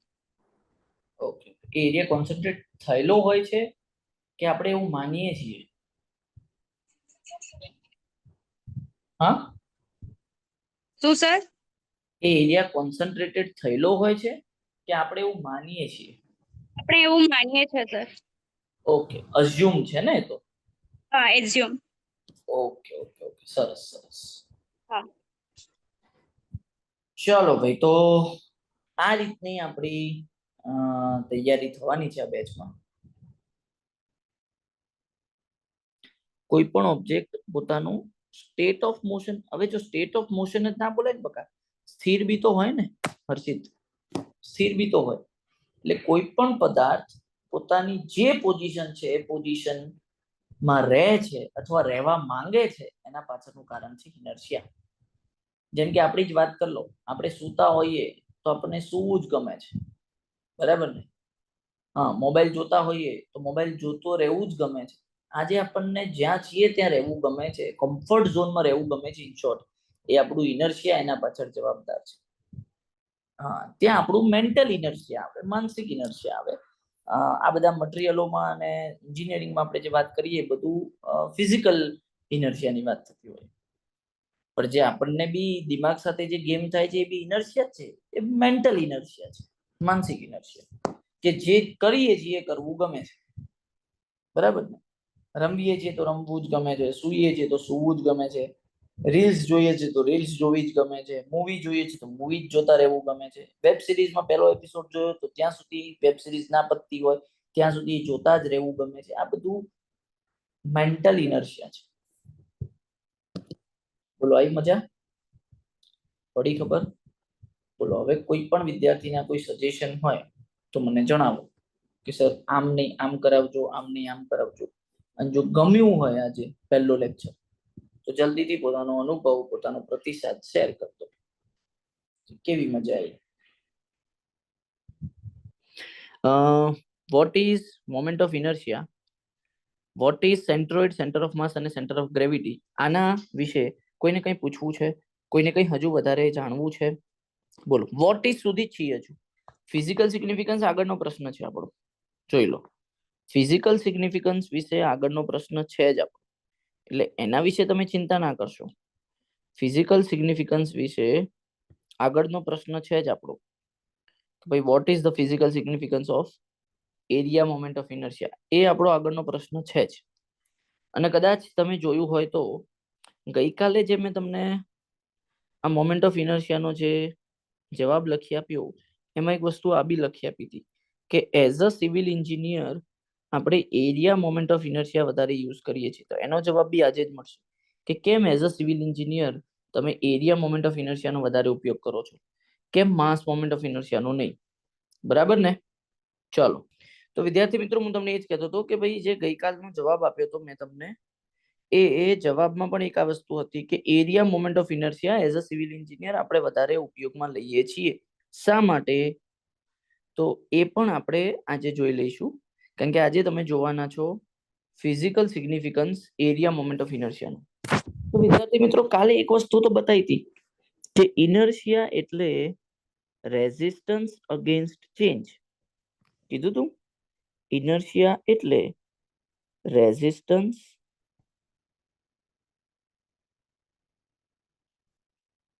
અગેન્સ્ટ ચેન્જ, કે બદલાવની સામે વિરોધ કરે. કોણ? ઇનર્શિયા. પણ ભાઈ, એરિયા મોમેન્ટ ઓફ ઇનર્શિયાનો મતલબ શું કહેવા માંગે છે? મતલબ ઇનર્શિયા માસ અને એરિયા બે ના લીધે હોય, એમાં જે એરિયાના લીધે ઇનર્શિયા છે એ ઇનર્શિયાની મોમેન્ટ શું કહેવા માંગે છે એ આપણો પ્રશ્ન છે. એનું ફિઝિકલ સિગ્નિફિકન્સ શું છે? તો એનું ફિઝિકલ સિગ્નિફિકન્સ સિમ્પલી સમજવું હોય તો આવી રીતે બોલાય કે resistance against bending area moment of inertia જે છે, area moment of inertia will give resistance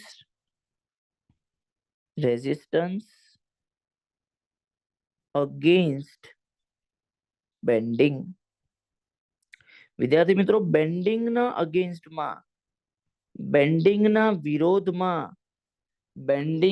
વિરોધમાં જે રેઝિસ્ટન્સ આપે છે, બેન્ડિંગના વિરોધમાં જે રેઝિસ્ટન્સ આપે છે એ છે એરિયા મોમેન્ટ ઓફ ઇનર્શિયા. એટલે એક સિમ્પલ વસ્તુ સમજવા જેવી એ છે કે તમારો આ રીતનો કોઈ સરસ મજાનો બીમ છે વિદ્યાર્થી મિત્રો. હવે આ મેં ડ્રો કર્યો છે બીમ, સમજવા જેવી વાત છે. આ મેં ડ્રો કર્યો છે બીમ અને આ છે તમારા બીમનું ક્રોસ સેક્શન, સપોઝ કે, હે ને? તો વિદ્યાર્થી મિત્રો સમજવા જેવી વાત એ છે કે જ્યારે આ તમારા બીમ પર આવી રીતનો ટ્રાન્સવર્સ લોડ લાગે એના કારણે ઓબ્વિયસલી એનું આ બેન્ડિંગ એનામાં આવવાનું છે, બરાબર ને? બેન્ડિંગ તો આવવાનું જ છે ને. હવે આ જે વિદ્યાર્થી મિત્રો બેન્ડિંગ આવે છે એ એકચ્યુઅલમાં તમે જોવા જાઓ તો એ આ જે ક્રોસ સેક્શનલ ડાયમેન્શનો છે બી અને ડી, એ ક્રોસ સેક્શનલ ડાયમેન્શનોને પણ અફેક્ટ કરે છે. એ ક્રોસ સેક્શનલ ડાયમેન્શનોને પણ અફેક્ટ કરે છે. એટલે કે આ ક્રોસ સેક્શન ડાયમેન્શનોમાં પણ એની ઇફેક્ટ આવવાની છે. હવે ક્રોસ સેક્શનલ ડાયમેન્શનો તો શું છે? એરિયા બનાવે છે, બી અને ડી. યસ ઓર નો? અને એટલે એ એરિયાથી બનતી જે મોમેન્ટ ઓફ ઇનર્શિયા છે એ આ બેન્ડિંગનો વિરોધ કરશે.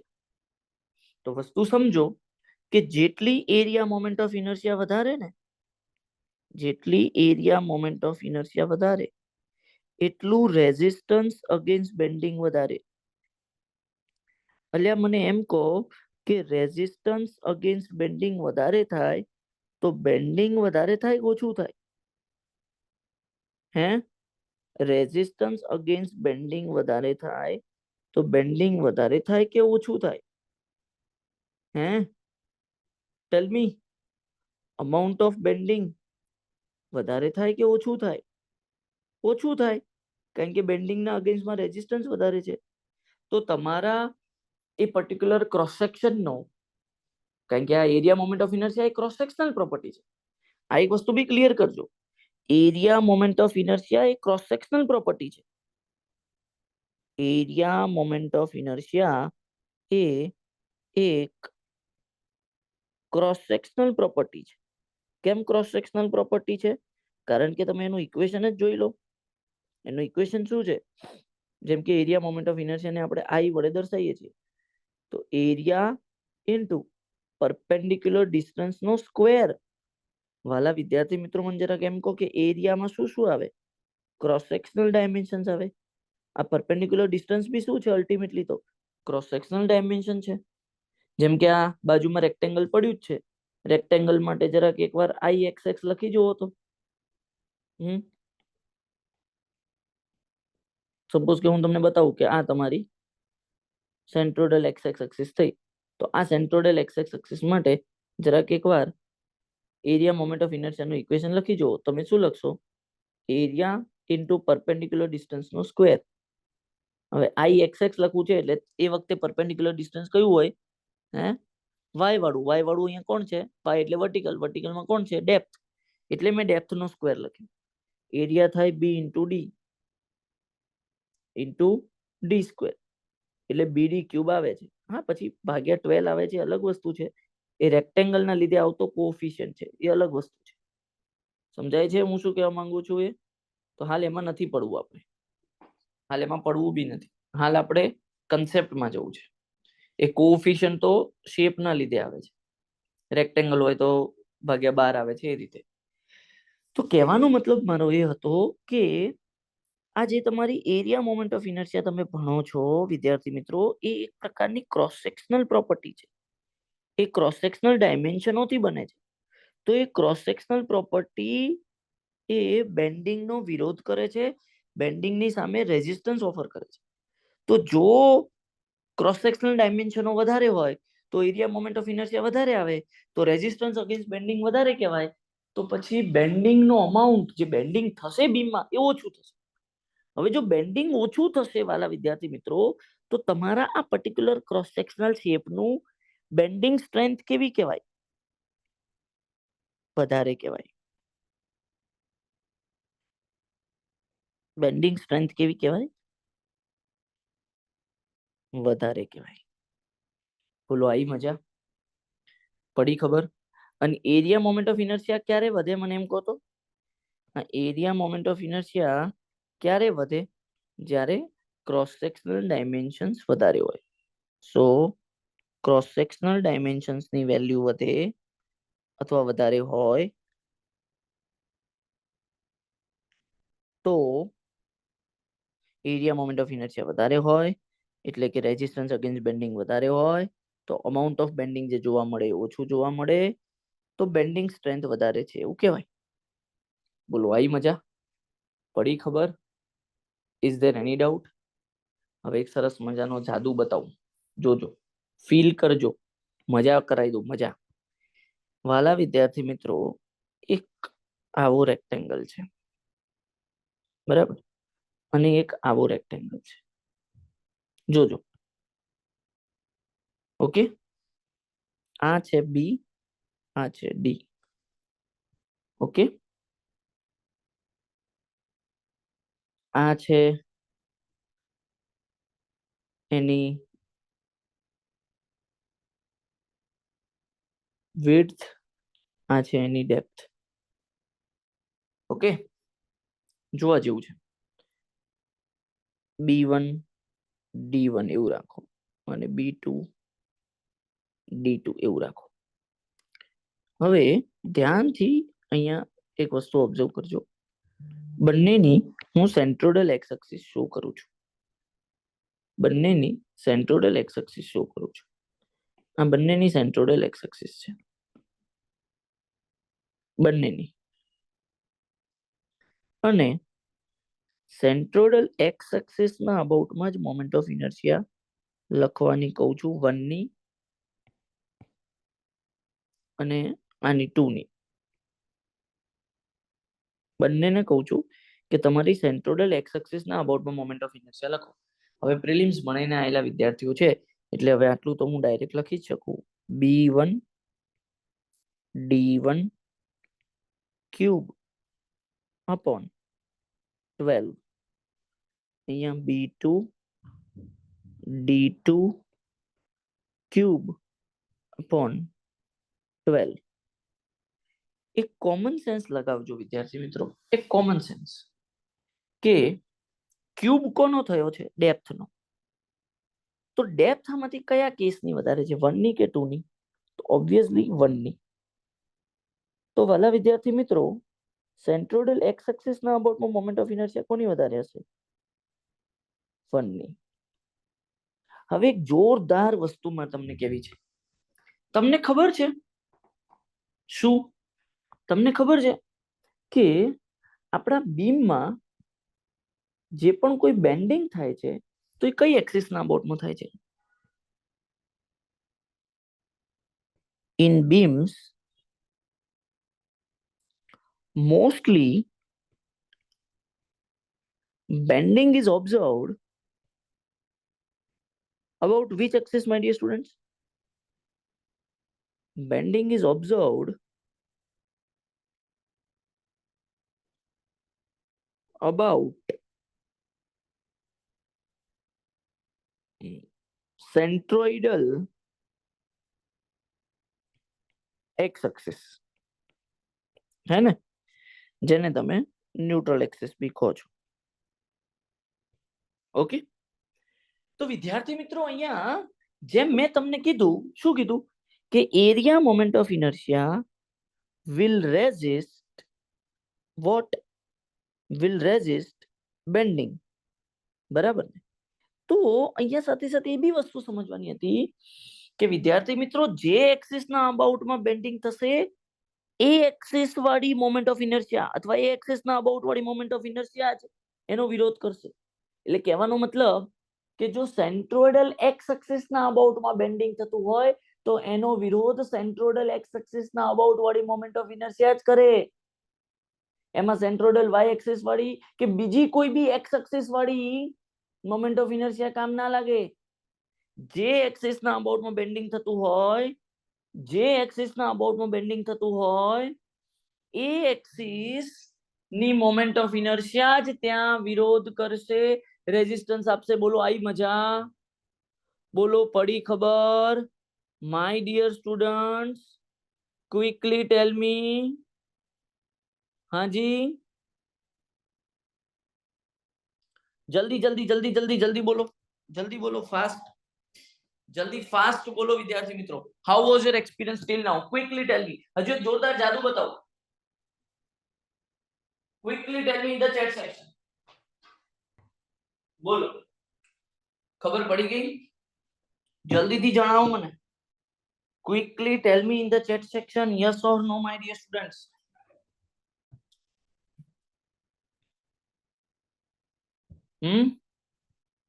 Yes or no? Any doubt? Any doubt? Okay, સરસ. તો હવે જોરદાર એક વસ્તુ પૂછું કે જો મોસ્ટલી બીમ્સમાં સેન્ટ્રોઇડલ એક્સ એક્સિસ ના અબાઉટમાં moment of inertia centroidal X axis ના અબાઉટમાં બેન્ડિંગ થતું હોય તો તમે બીમમાં કયો રેક્ટેન્ગ્યુલર શેપ સિલેક્ટ કરશો? આ જીપીએસસી ના ઇન્ટરવ્યુમાં પૂછેલો ક્વેશ્ચન છે વારંવાર. 1 કે 2 આ વારંવાર પૂછેલો પ્રશ્ન છે જીપીએસસી માં. તમે બીમ્સ માટે કયો શેપ સિલેક્ટ કરશો અને કેમ? તો વિદ્યાર્થી મિત્રો તમારે આવો જવાબ સમજાવાય કે સર મોટા ભાગે બીમ્સમાં બેન્ડિંગ એ સેન્ટ્રોઇડલ એક્સ એક્સિસ ના અબાઉટમાં થતું હોય છે, બરાબર છે. અને સેન્ટ્રોઇડલ એક્સ એક્સિસ ના અબાઉટની મોમેન્ટ ઓફ ઇનર્શિયા એ આ શેપ 1 માં વધારે આવશે શેપ 2 કરતા. એટલે આ જે શેપ 1 છે વર્ટિકલ રેક્ટેંગલ જેને કહેવાય એ આપણે બીમ માટે પ્રિફર કરીશું રાધર ધેન શેપ 2. શેપ 2 નું નામ છે હોરિઝોન્ટલ રેક્ટેંગલ. બોલો આવી મજા? બોલો enjoyed this? Quickly tell me in the chat section. જલ્દીથી જણાવો. તો જો તમે કહેતા હોય તો હું તમને એક અલગથી પ્રશ્ન લખી આપું અને પછી એનો જવાબ બી લખી આપું. હમણાં જે ડિસ્કસ કર્યો એ જ પ્રશ્ન કે આ બેમાંથી કયો શેપ તમે બીમ માટે સિલેક્ટ કરશો? કયો રેક્ટેંગલ, વર્ટિકલ રેક્ટેંગલ કે હોરિઝોન્ટલ રેક્ટેંગલ? આ પ્રશ્ન ઘણી વાર જીપીએસસી માં પૂછાયેલો છે ઇન્ટરવ્યુમાં. તો લખીએ અહીંયા હેન્સ બીમ્સ માટે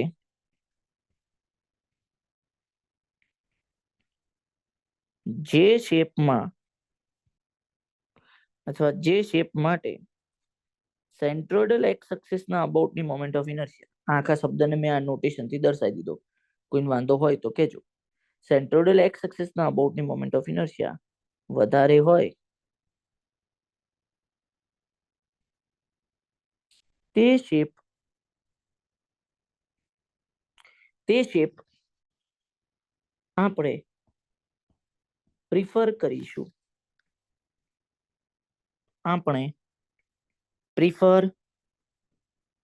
કરીશું. બોલો આવી મજા? બોલો પડી ખબર? બોલો is there any doubt my dear students? તો એક એક્સ્ટ્રા ક્વેશ્ચન લખી આપું માય ડિયર સ્ટુડન્ટ્સ. જે ડિસ્કસ કર્યો એ જ, કઈ નવું નહીં. શું કે આ એક શેપ છે, બરાબર, અને આ એક શેપ છે, બરાબર છે.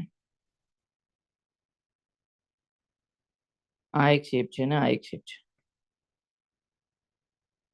ચલો હું તો એમ બી કહું કે આની જે ડેપ્થ હતી એ અહીંયા આવી ગઈ અને આની જે વિડ્થ હતી એ અહીંયા આવી ગઈ.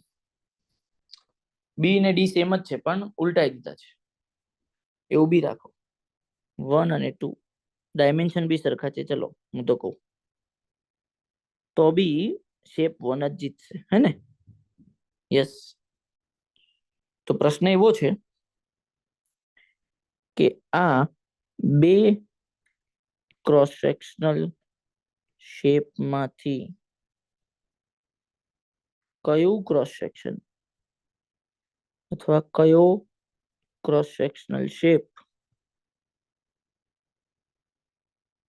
તમે બીમ માટે પ્રિફર કરશો?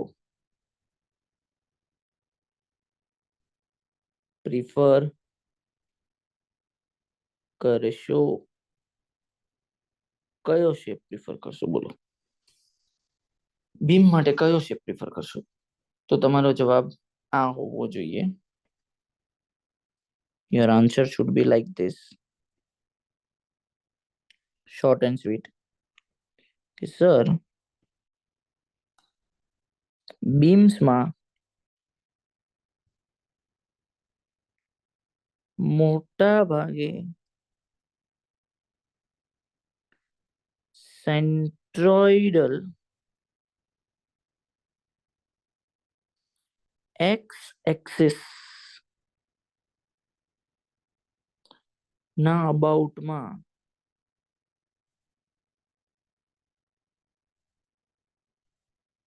બેન્ડિંગ થતું હોય છે.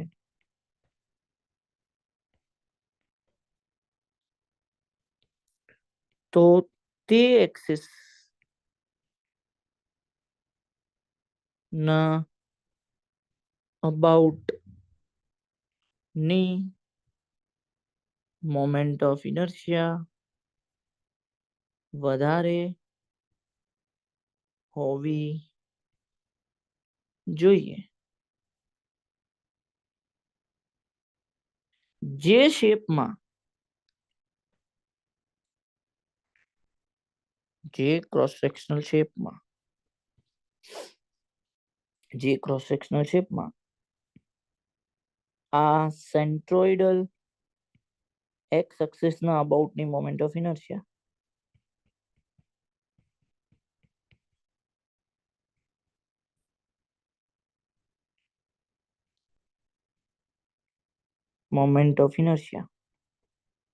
વધારે હશે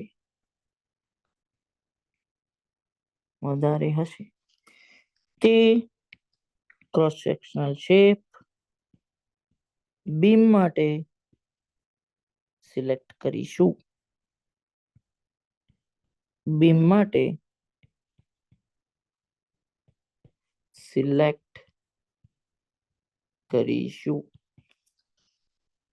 હા હા હા, હાથ દુખી ગયા. બોલો, આવી મજા?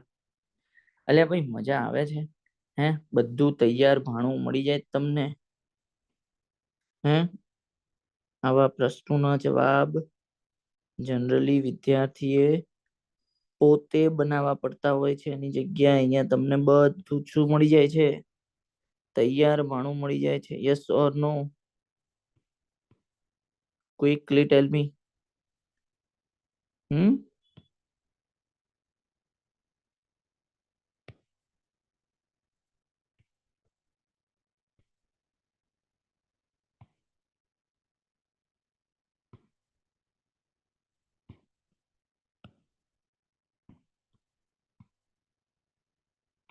ઓકે, બોલો કેવો અનુભવ રહ્યો બધાનો? જલ્દીથી જણાવો ચેટ સેક્શનમાં. મજા આવી ગઈ? સર બીમમાં વધારે ડેપ્થ વાળો રાખશું તો ક્લિયર. એટલી બી ડેપ્થ નહીં કરવાની બકા કે ડીપ બીમ બની જાય. એટલી બી ડેપ્થ નથી કરવાની કે ડીપ બીમ બની જાય. ઓકે,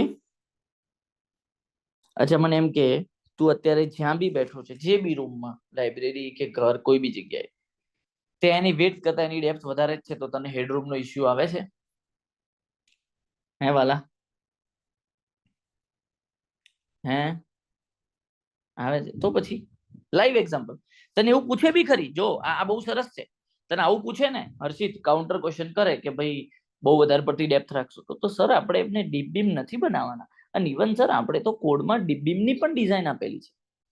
જેમ કે સર એવું કહેવાનું કે જેમ કે સર આપણે અત્યારે જે રૂમમાં બેઠા છીએ એ રૂમનો પણ કોઈ પણ બીમ આપણે જોઈએ તો એની ડેપ્થ વધારે છે એની વિડ્થ કરતા, તો આપણને તો ક્યાં હેડરૂમ કહેવાય ને, હેડ હાઇટ હેડરૂમ જે બી કહો તમે. સર અહીંયા આપણને ક્યાં હેડ હાઇટ કે હેડરૂમ નો ઇશ્યુ આવે છે? નથી આવતો. તો ઇટ ઇઝ ઓકે. સમજાયું? આવું ઇન્સ્ટન્ટ જવાબ આપીશ ને તો બહુ ઇમ્પ્રેસ થઈ જશે કે હા જો, મતલબ તમે એના મોઢાને ચૂપ કરાવી દીધું ઇન્ટરવ્યુઅરના ત્યાં જ, અને એકદમ પોલાઇટલી કે જો ભાઈ આ તું જે રૂમમાં બેઠો છે રૂમના બીમમાં ડેપ્થ વધારે છે વિડ્થ કરતા, તો કઈ ઇશ્યુ આવે છે? હે, કે એવું તો થોડી છે કે આપણા એક્ઝેક્ટ માથાની ઉપર જ બીમ છે.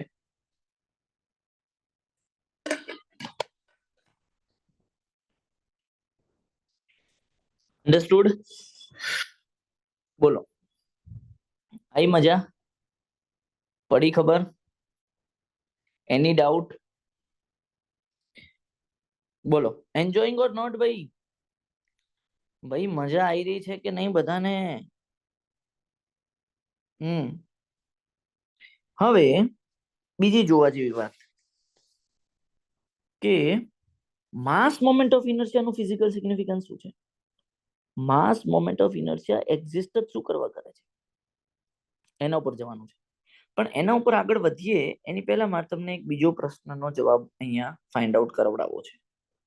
મને આ લાઈનનો જવાબ કયો તો, આ લાઈન જે કાલે આપણે લખી દઈએ, શું આ લાઈન કે એઝ અ સિવિલ એન્જિનિયર આપણે એરિયા મોમેન્ટ ઓફ ઇનર્શિયાને જ વધારે ઉપયોગમાં લઈએ છીએ. શા માટે? આપણે એરિયા મોમેન્ટ ઓફ ઇનર્શિયાને જ વધારે ઉપયોગમાં લઈએ છીએ. શા માટે? દરેકે દરેક વિદ્યાર્થી આના વિશે વિચારશે. ચાલો વિચારો.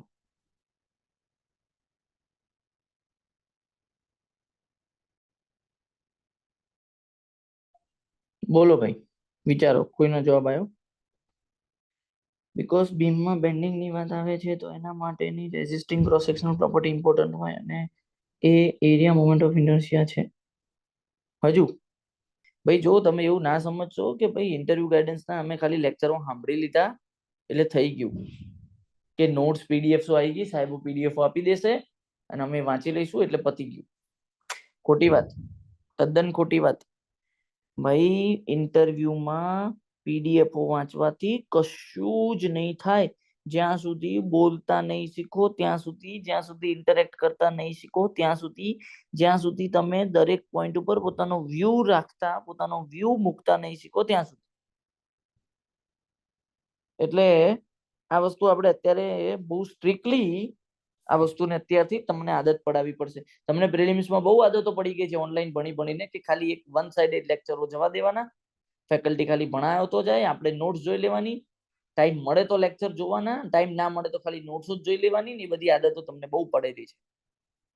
પણ અહીંયા એ નહીં ચાલે, અહીંયા એ વસ્તુ નહીં ચાલે. આજે તો આ ખબર નહીં હવે પ્રાઇવેટ થઈ ગઈ છે, કાલથી તો હું ચેટ બી ઓપન કરી દઈશ એટલે બધાને એકબીજાની ચેટ દેખાય. બોલો બોલો ભાઈ. એક આ કાર્તિકજી થોડાક એક્ટિવ છે, બીજા બધા શું કરો છો? અરે ભાઈ મારો અવાજ તમારા સુધી પહોંચે છે કે નહીં પહોંચતો?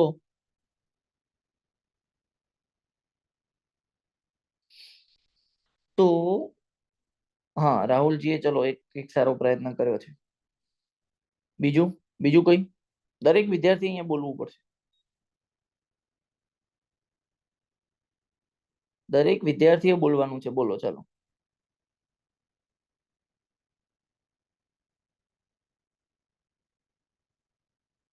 દરેક વિદ્યાર્થીએ બોલવાનું છે. બોલો ભાઈ. દર્શનાબેન બોલો.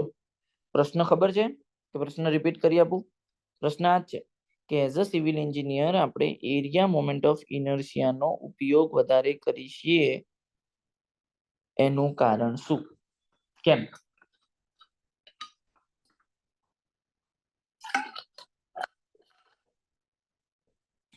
તો ભાઈ એઝ અ સિવિલ એન્જિનિયર આપણે મોટા ભાગે બેન્ડિંગ સાથે ડીલ કરવાની હોય છે અને બેન્ડિંગના અગેન્સ્ટમાં resistance area moment of inertia આપે છે. એટલે આપણે એરિયા મોમેન્ટ ઓફ ઇનર્શિયા વધારે ઉપયોગમાં લઈએ છીએ.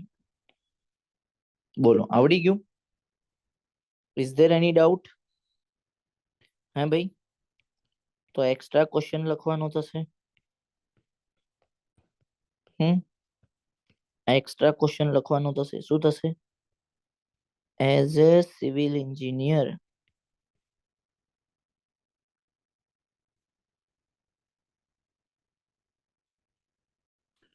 શા માટે આપણે એરિયા મોમેન્ટ ઓફ ઇનર્શિયા નો ઉપયોગ વધારે કરીએ છીએ?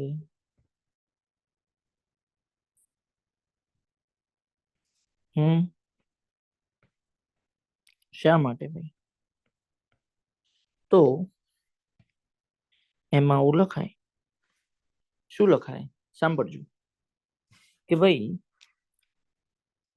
As a civil engineer, as a civil engineer, as a civil engineer આપણે બેન્ડિંગ સાથે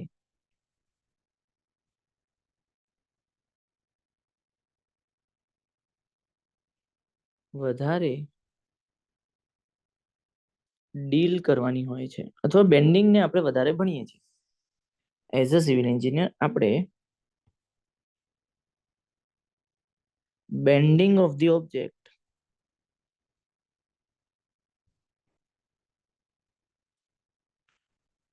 વધારે જોવા મળે છે, વધારે કોન્ટેક્ટમાં આવે છે, વધારે આપણે એની સાથે ડીલ કરીએ છીએ. બેન્ડિંગ ઓફ ધી ઓબ્જેક્ટ સાથે વધારે ડીલ કરીએ છીએ.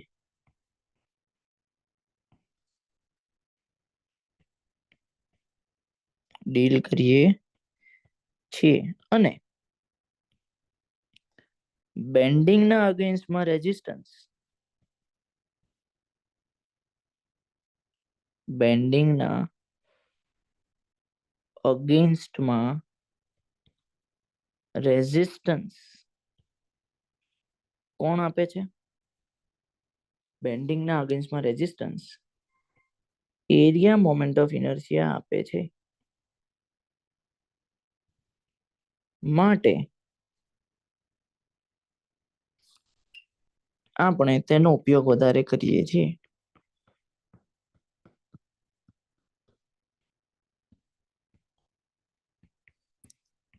બોલો, is this part clear? Any doubt? Any confusion? All are enjoying this. Sir એવું પૂછે, કેવું પૂછે બોલો, કે સેન્ટ્રોઇડ એક્સિસના અબાઉટ જ કેમ કમ્પેર કરી, પહેલા બે સેક્શન બીજી કોઈ પણ એક્સિસના કેમ નહીં? તો કાર્તિકજી કીધું તો ખરી બકા, બીમમાં કોના અબાઉટમાં? બકા દરેક જગ્યાએ જવાબ તો લખ્યો, બીમમાં કોના અબાઉટમાં? તો ત્યાં જવાબ નહીં સાંભળ્યો બકા. બીમ્સમાં મોટા ભાગે સેન્ટ્રોઇડલ એક્સ એક્સિસના અબાઉટમાં બેન્ડિંગ થતું હોય છે, તો તે એક્સિસના અબાઉટની મોમેન્ટ ઓફ ઇનર્શિયા વધારે હોવી જોઈએ. એટલે એ એક્સિસના અબાઉટની મોમેન્ટ ઓફ ઇનર્શિયા તમે કમ્પેર કરો છો.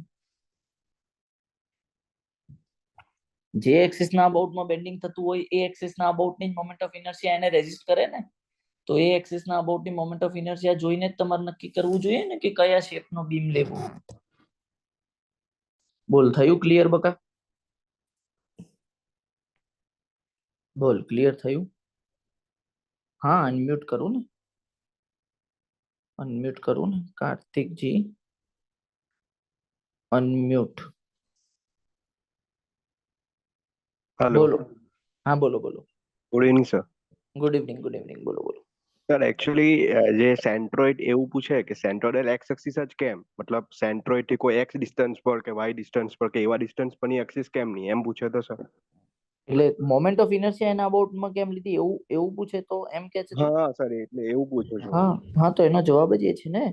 મને એમ કે જે એક્સિસના અબાઉટમાં બેન્ડિંગ થતું હોય એ એક્સિસના અબાઉટની જ મોમેન્ટ ઓફ ઇનર્શિયા એને રેઝિસ્ટ કરે કે નહીં? Yes sir. ઓકે, હવે બેન્ડિંગ કોના અબાઉટમાં થતું હોય છે બીમ્સમાં? એક્સ એક્સિસ લખેલું જો આપણે અહીંયા. ના ના, કઈ એક્સ એક્સિસ? જો એક્સ એક્સિસ નથી લખ્યું મેં. શું લખ્યું છે? સેન્ટ્રોઇડ સર, હું એ જ પૂછું છું કે સેન્ટ્રોઇડલ એક્સ એક્સિસ લખી, હવે હા. એક્સ એક્સિસ તો કોઈ પણ હોઈ શકે ને, કે પણ સેન્ટ્રોઇડ ની બેન્ડિંગ જ સેન્ટ્રોઇડલ એક્સ એક્સિસના અબાઉટમાં થતું હોય છે. અચ્છા, ઓકે ઓકે. અચ્છા, તો હવે તારો પ્રશ્ન એવો હોવો જોઈએ, તો તે ક્વેશ્ચન ખોટો પૂછ્યો. તારો પ્રશ્ન એવો હોવો જોઈએ તો કે સર કેમ સેન્ટ્રોઇડલ એક્સ એક્સિસના હા અબાઉટમાં સર, એ જ ક્વેશ્ચન હતો, એ જ ક્વેશ્ચન હતો. મોમેન્ટ ઓફ ઇનર્શિયા કેમ એના અબાઉટમાં લઈએ છીએ એ પ્રશ્ન નથી, કારણ સર કે એ એ તો સમજ પ્રશ્નનો પડી જવાબ ગયું એ કે છે. એક્સ એક્સિસ નો અબાઉટ કેમ લે છે એમ બેન્ડિંગ મોમેન્ટ, પણ હા. આપણે જે સેન્ટ્રોઇડલ જ કેમ લે છે ને એ નથી સમજ પડી. કારણ કે એની ન્યુટ્રલ એક્સિસ છે. હવે જો એનો જવાબ એ જ છે, આ જો એનો જવાબ અહીંયા.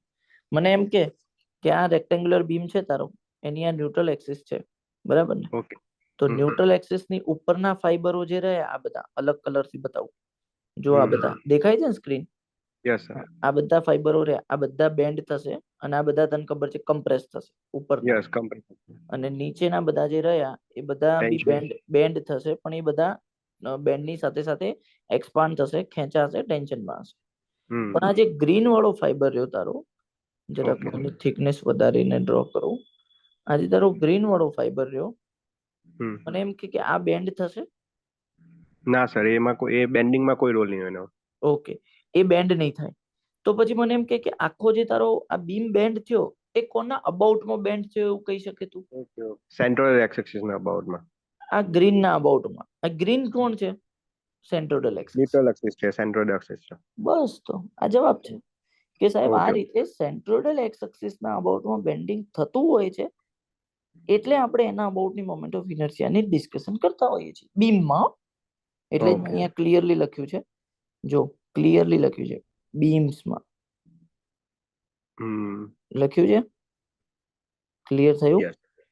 Okay sir, clear. ઓકે, ચલો Okay. સરસ. ભાઈ બીજા કોઈને આ રીતે ઇન્ટરેક્શન થી જ ભણીશું તો વધારે મજા આવશે ભાઈ. જેટલું ઇન્ટરેક્શન વધારે રાખીશું એટલું વધારે મજા આવશે. બીજા કોઈને કઈ પ્રશ્ન? બીજા કોઈને? જો ભાઈ એક વસ્તુ છે ને, ઇન્ટરવ્યુમાં ઘણો બધો એક એવો મીથ બી ચાલે છે કે ભાઈ ખાલી ડિપાર્ટમેન્ટના રિલેટેડ નોલેજ આપણે હોવું જોઈએ, ઇરિગેશન સબ્જેક્ટ જોરદાર હોવો જોઈએ, ફિલ્ડ ઉપરના પ્રશ્નો જે ઇરિગેશન સબ્જેક્ટના પૂછાય છે એ જ આવડવા જોઈએ. હું એની ના નથી પાડતો, એ જોરદાર કરવાનો જ છે, બરાબર છે. અને એટલે તો આપણે આટલી જોરદાર ફેકલ્ટી ટીમ બનાવી છે, ઓફિસર્સ ટીમ. પણ તમે સમજો એક વાત કે તમારી પેનલમાં બે તો પ્રોફેસર બેસે છે, અમુકમાં એક બેસે છે, અમુકમાં બે બેસે છે. ફિક્સ છે કે બે અથવા એક એ ગુજરાત ગવર્મેન્ટ એન્જિનિયરિંગ કોલેજીસ જે હોય છે ગુજરાતની, જીઈસી ગવર્મેન્ટ એન્જિનિયરિંગ કોલેજીસ, એના એચઓડી કે એના કોઈ પણ એક ફેકલ્ટી કે જે જીપીએસસી ક્લિયર કરીને જ ત્યાં ગયા હોય છે, એ તમારા ઇન્ટરવ્યુ પેનલમાં 110% હોય ને હોય જ છે. મિનિમમ એક હોય, કોઈક વાર બે બી હોય છે. હવે એ ફેકલ્ટી જે બેકગ્રાઉન્ડ થી આવ્યો હશે ને એ બેકગ્રાઉન્ડમાંથી પ્રશ્નો પૂછશે. એટલે ઘણીવાર તમને કોઈક ઇન્ટરવ્યુ આપીને આવેલા તમારા સિનિયર્સ હોય, અથવા આમાંથી ઘણા બધા વિદ્યાર્થીઓ ઇન્ટરવ્યુ આપેલું હશે, એક્સપિરિયન્સ હશે, તો એમને ખબર હશે કે સાહેબ હતું ઇરિગેશન ડિપાર્ટમેન્ટનું ઇન્ટરવ્યુ, પણ એક સાહેબ તો મને છે ને આખો દિવસ સર્વિંગ જ પૂછપૂછ કરતા હતા, એક સાહેબ મને આખો દિવસ ફ્લુઇડ મેકેનિક્સ જ પૂછપૂછ કરતા હતા, એક સાહેબ મને આખો દિવસ સોમ જ પૂછપૂછ કરતા હતા, એક સાહેબ મને આખો દિવસ આરસીસી પૂછપૂછ કરતા હતા. આ જે થતું હોય છે ને, આ જે બધા વિદ્યાર્થીઓના રિવ્યુ આવે છે ને, એનું કારણ એ છે કે એ જે પ્રોફેસર બેઠો છે અંદર, એ જે સબ્જેક્ટનો હશે, એ જે સબ્જેક્ટ વર્ષોથી ભણાવતો હશે, એ જ સબ્જેક્ટના પ્રશ્નો વધારે પૂછશે. એટલે આ જે સ્ટ્રેન્થ ઓફ મટીરિયલ થઈ ગયું, ફ્લુઇડ મેકેનિક્સ થઈ ગયું, આ એવા સબ્જેક્ટ છે કે જો આ સબ્જેક્ટના બેકગ્રાઉન્ડ વાળું કોઈ ફેકલ્ટી આવી ગયો ને ત્યાં, તો એ પછી તમને એમાં ભૂકા બોલાવી નાખશે, પછી તમને એ જ પૂછપૂછ કરશે. અને જો તમે એના બહુ બધા પ્રશ્નોના જવાબ ખોટા આપ્યા, નહીં આપ્યા તો બહુ કઈ ફરક નહીં પડતો, તમે પ્રેમથી ના પાડતો તો. પણ જો ખોટા આપ્યા, બ્લફ કર્યું ને આમ તેમ ફસાઈ ગયા, તો બીજા પેનલ મેમ્બરો ઉપર પણ એની ખરાબ અસર પડશે. અને ખાસ તો તમારા જે બી ચેરપર્સન હશે પેનલના, એના ઉપર તમારી નેગેટિવ ઇફેક્ટ આવશે અને માર્ક્સ એવી રીતે મૂકશે. સમજાયું? પડી ખબર? એટલે આ ફ્લુઇડ મેકેનિક્સ છે, સ્ટ્રેન્થ ઓફ મટીરિયલ છે, આ બધા સબ્જેક્ટ છે, એ બધા સબ્જેક્ટ્સમાં એ જે પ્રોફેસરો આવે છે એમનાથી થોડુંક સાચવીને રહેવાનું છે, એમના માટે આપણે તૈયારી કરીએ છીએ, બરાબર ને? ચલો હવે માસ મોમેન્ટ ઓફ ઇનર્શિયા ઉપર જતા રહીએ. બોલો ભાઈ, એરિયા મોમેન્ટ ઓફ ઇનર્શિયા એકદમ ભૂકા કાઢ નાખે એવી ક્લિયર થઈ ગઈ બધાને? ચલો, એ માસ મોમેન્ટ ઓફ ઇનર્શિયા, તો માસ મોમેન્ટ ઓફ ઇનર્શિયા શેના અબાઉટમાં રેઝિસ્ટન્સ આપે છે? એ રેઝિસ્ટન્સ આપે છે તો ફિક્સ થઈ ગયું. ચલો, કોઈ મને એવું કહેશે કેમ? માસ મોમેન્ટ ઓફ ઇનર્શિયા એ કોઈના કોઈ વસ્તુના અગેન્સ્ટમાં રેઝિસ્ટન્સ આપશે, એ તો ફિક્સ જ થઈ ગયું. કેમ? ચલો, આનો જવાબ મારે જાણવો છે. આગળના ડિસ્કશન ઉપરથી જ આવશે. બોલો, માસ મોમેન્ટ ઓફ ઇનર્શિયા એ કોઈના કોઈ વસ્તુના અગેન્સ્ટમાં રેઝિસ્ટન્સ તો આપશે જ. બોલો કેમ? કેમ કે એના નામમાં ઇનર્શિયા છે. ઇનર્શિયા એટલે રેઝિસ્ટન્સ અગેન્સ્ટ ચેન્જ. હવે mass moment of inertia, mass moment of inertia resists what? So it resists circular motion.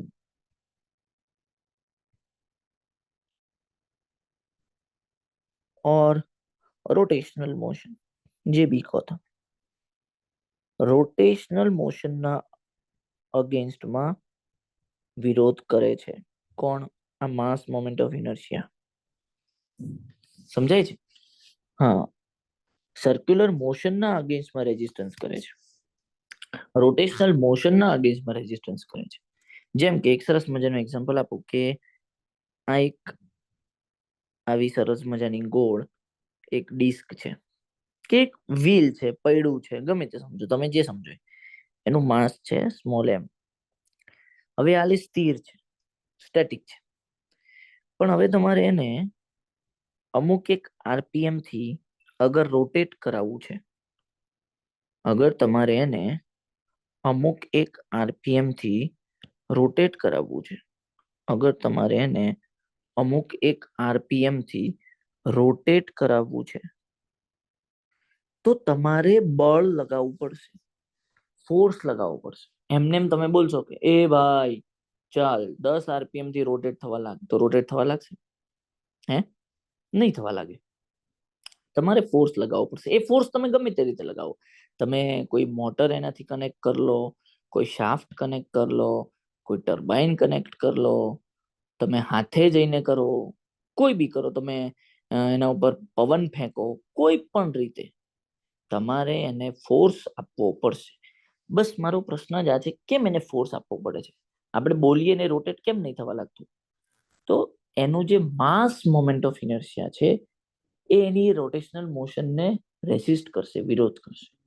એટલે તમે ફોર્સ લગાવશો તો એ ફોર્સ જે તમે લગાવશો એ એના માસ મોમેન્ટ ઓફ ઇનર્શિયા આપેલા રેઝિસ્ટન્સ, વિરોધની સામે એ કાઉન્ટર કરીને પછી તમને આ ઓબ્જેક્ટને રોટેટ કરાવી આપશે, સર્ક્યુલર મોશન કરાવી આપશે. ક્લિયર થયું? Is this part clear? હાજી, ખબર પડી ગઈ? એ જ રીતે એક સરસ મજાની વાત પૂછું કે આ એનાથી થોડુંક એક મોટું લઈ લો. હવે એનો માસ છે લેટ સે 3m, આના કરતા 3 ગણો. એને બી તમારે આ સેમ આરપીએમ થી ફેરવવું છે, એને બી તમારે સેમ આરપીએમ થી ફેરવવું છે. તો શું તમારે સેમ બળ લગાવવું પડશે? જલ્દીથી જવાબ આપો. એને બી તમારે સેમ આરપીએમ થી ફેરવવું છે, તો સેમ બળ લગાવવું પડશે. અગર ના તો કેમ સેમ નહીં? જવાબ આપો ચાલો જલ્દીથી. ચલો ભાઈ બોલો, કેમ એવું થાય છે? કેમ એવું થાય છે? Yes, exactly. તો મને એમ કહો, માસ વધારે છે એટલે શું વધારે છે? તમે સમજો, લોજિક લગાવો. માસ વધારે છે એટલે શું વધારે છે? માસ વધારે છે એટલે ultimately mass moment of inertia વધારે છે. માસ મોમેન્ટ ઓફ ઇનર્શિયા વધારે છે તો શું વધારે છે? તો રેઝિસ્ટન્સ અગેન્સ્ટ रोटेशनल मोशन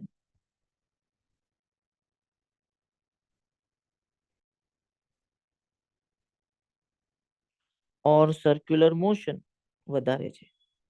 એટલે રેઝિસ્ટન્સ વધારે હોય તો આપણે એને સર્ક્યુલર મોશન કે રોટેશનલ મોશન કરાવવું હોય તો બળ વધારે લગાવવો પડે, ઓછો લગાવવો પડે? કહો તો મને. હે? આપણે એને રોટેટ કરાવવું હોય તો જે બળ લગાવવું પડે એ વધારે લગાવવું પડે કે ઓછું લગાવવું પડે? હે? amount of force applied કરતા required વધારે બેટર વર્ડ રહેશે. required એટલે જરૂર છે.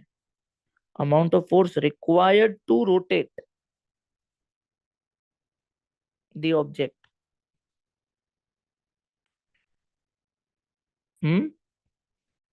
is more. બોલો, आई મજા? પડી ખબર લ્યા? enjoying this? હવે જરાક મને એમ કહો કે એઝ અ સિવિલ એન્જિનિયર આપણે આવું ક્યાં આવે છે? એઝ અ સિવિલ એન્જિનિયર તમારે કોઈ પણ ઓબ્જેક્ટ ને રોટેટ કરાવવાનું આવે જ ક્યાંય લ્યા? હે? સર્ક્યુલર મોશન કરાવવાનું આવે જ ક્યાંય એટલે હે એઝ અ સિવિલ એન્જિનિયર ના, એટલે એઝ અ સિવિલ એન્જિનિયર તમારે આ માસ મોમેન્ટ ઓફ ઇનર્શિયાની એટલી જરૂર નથી પડતી. બોલો આવી મજા? તો આ માસ મોમેન્ટ ઓફ ઇનર્શિયાની જરૂર કોને પડે વધારે? મેકેનિકલ એન્જિનિયરને પડે. એક બીજી જોરદાર વાત કરી દઉં, ચલો. માસ મોમેન્ટ ઓફ ઇનર્શિયા એ કયા બોડીના સ્ટડી કરવા માટે વધારે વપરાય, કયા ટાઈપના મટીરિયલના સ્ટડી કરવા માટે વધારે વપરાય? તો રિજિડ મટીરિયલ. કેમ વાલા કહું તમને એક જોરદાર વાત, મને જરા કેમ કહો તો. આ રોટેશનલ મોશન થવું, સર્ક્યુલર મોશન થવું એટલે અલ્ટિમેટલી શું થવું કહેવાય? ડિસ્પ્લેસ થવું કહેવાય. સમજાય છે? ધીસ રોટેશનલ મોશન, બહુ ડેપ્થમાં વાત કરી નાખી આ તો મેં, હો. This rotational motion is nothing but a displacement. Displacement કોનું થાય? રિજિડ બોડીનું કે ડિફોર્મેબલ બોડીનું? જે મારી જોડે પ્રિલિમ્સ ભણ્યા હશે એમને ખબર હશે. હું સોમમાં શરૂઆત જ અહીંયાથી કરું છું. રિજિડનું કે ડિફોર્મેબલનું? This rotational motion is nothing but a displacement. બરાબર ને? તો ડિસ્પ્લેસમેન્ટ કોનું થાય? રિજિડનું કે ડિફોર્મેબલનું? ડિફોર્મેબલનું બોલો. તો displacement is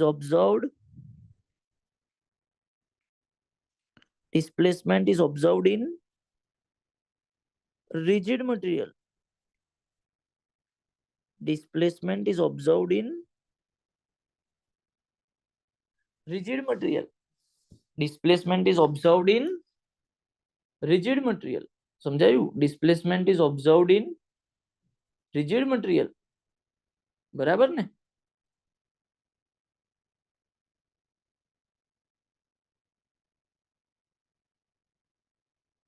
clear? Displacement is observed in rigid material. તો માસ મોમેન્ટ ઓફ ઇનર્શિયા કયા ઓબ્જેક્ટના સ્ટડી માટે વપરાય છે?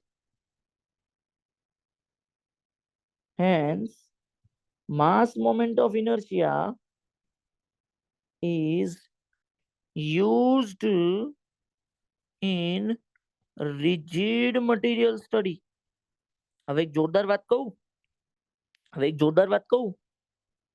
તમે જે ફિઝિક્સ ભણીને આવ્યા છો 11-12 સાયન્સમાં, એ ફિઝિક્સમાં તમને બધાને ખ્યાલ હોય તો 11મા ધોરણનું બીજું સેમિસ્ટર, એટલે તમે સેમિસ્ટર સિસ્ટમમાં ના હોય તો સેકન્ડ હાફ પાર્ટ, દિવાળી પછીનો પોર્શન, એમાં તમારું બીજું ચેપ્ટર આવતું હતું ચાક ગતિ. ગુજરાતી મીડિયમ વાળા, ઇંગ્લિશ મીડિયમ વાળા સર્ક્યુલર મોશન નો રોટેશનલ મોશન. એમાં તમે જડત્વની ચાક માત્રા આવું ભણીને આવ્યા છો. એ જડત્વની ચાક માત્રા બીજું કઈ નહીં, મોમેન્ટ ઓફ ઇનર્શિયાનું ગુજરાતી છે. જડત્વ એટલે ઇનર્શિયા, ચાક માત્રા એટલે મોમેન્ટ. કોની મોમેન્ટ? જડત્વની. જડત્વ એટલે ઇનર્શિયા, તો મોમેન્ટ ઓફ ઇનર્શિયા. હવે તમે જે જડત્વની ચાક માત્રા ભણીને આયા છો, યાદ કરો એ બધા ઇક્વેશન યાદ કરો. પેલી ડિસ્ક ના હતા, hollow disk, solid disk, mr/4/2, mr²/4, mr²/2, આવું બધું આવતું હતું. એમ આર રેડિયસ હોતી હતી, એનો સ્ક્વેર ભાગ્યા 2, mr²/2, આવું બધું આવતું હતું. આ mr² કોમન રહેતું હતું. આ mr² બીજું કઈ નથી લે, માસ અને તમારો પરપેન્ડિક્યુલર ડિસ્ટન્સ નો સ્ક્વેર. આઈ મજા? પરપેન્ડિક્યુલર ડિસ્ટન્સ એટલે બીજું કઈ નહીં લે. આ ડિસ્ક હોય તો આ ડિસ્કમાં આ સેન્ટર થી આ જે રેડિયસ હોય એ પરપેન્ડિક્યુલર ડિસ્ટન્સ હોય છે, શીખવાડેલું છે. આ પરપેન્ડિક્યુલર હોય હંમેશા સર્કલ ને. આને લંબ કહેવાય, વેધ કહેવાય, પરપેન્ડિક્યુલર કહેવાય. આ રેડિયલ લાઈન, બધી જ રેડિયલ લાઈન સર્કલ ને પરપેન્ડિક્યુલર હોય, યાદ રાખવું. બધી જ રેડિયલ લાઈન સર્કલ ને પરપેન્ડિક્યુલર હોય, યાદ રાખવું. all the radial lines are perpendicular to the circle, to the surface of the circle. आई मजा? पड़ी खबर लिया? Is there any doubt? हाँ जी, is there any doubt?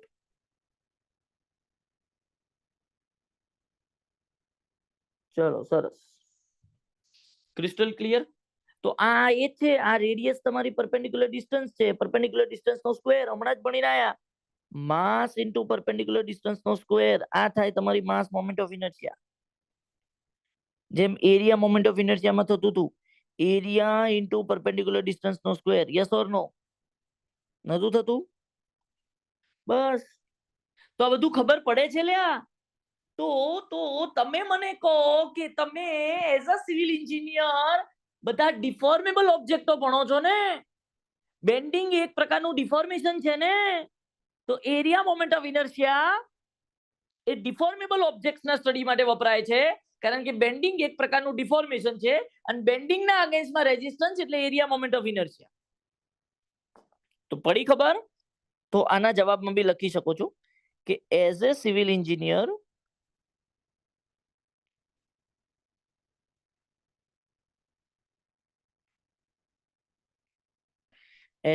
Engineer મોટા ભાગે આપણે ડિફોર્મેબલ ઓબ્જેક્ટ્સ નો સ્ટડી કરીએ છીએ, ડિફોર્મેબલ મટીરિયલ્સ નો સ્ટડી કરીએ છીએ.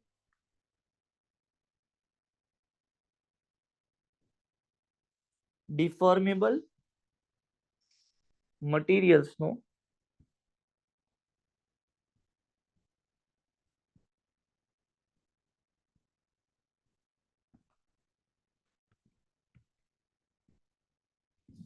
ઓબ્જેક્ટ નો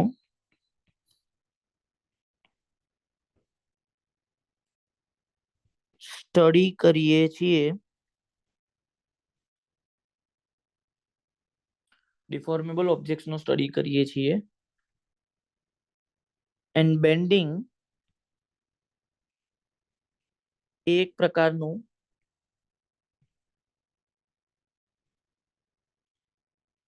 શું છે? બેન્ડિંગ એક પ્રકારનું શું છે? ડિફોર્મેશન છે.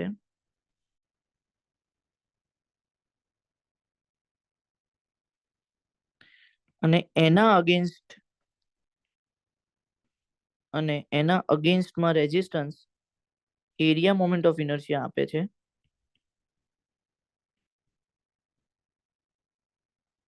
એના અગેન્સ્ટમાં resistance area moment of inertia આપે છે.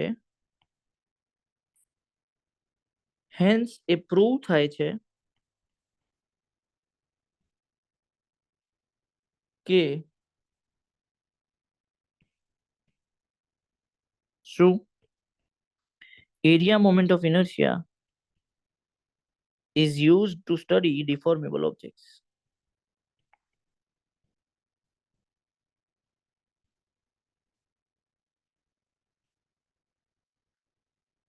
Deformable objects.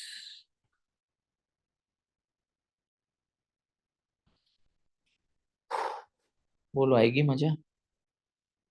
બોલો, પડી ગઈ ખબર બધાને? Enjoyed this or not, my dear students? Quickly tell me in the chat section. Yes or no? Haji?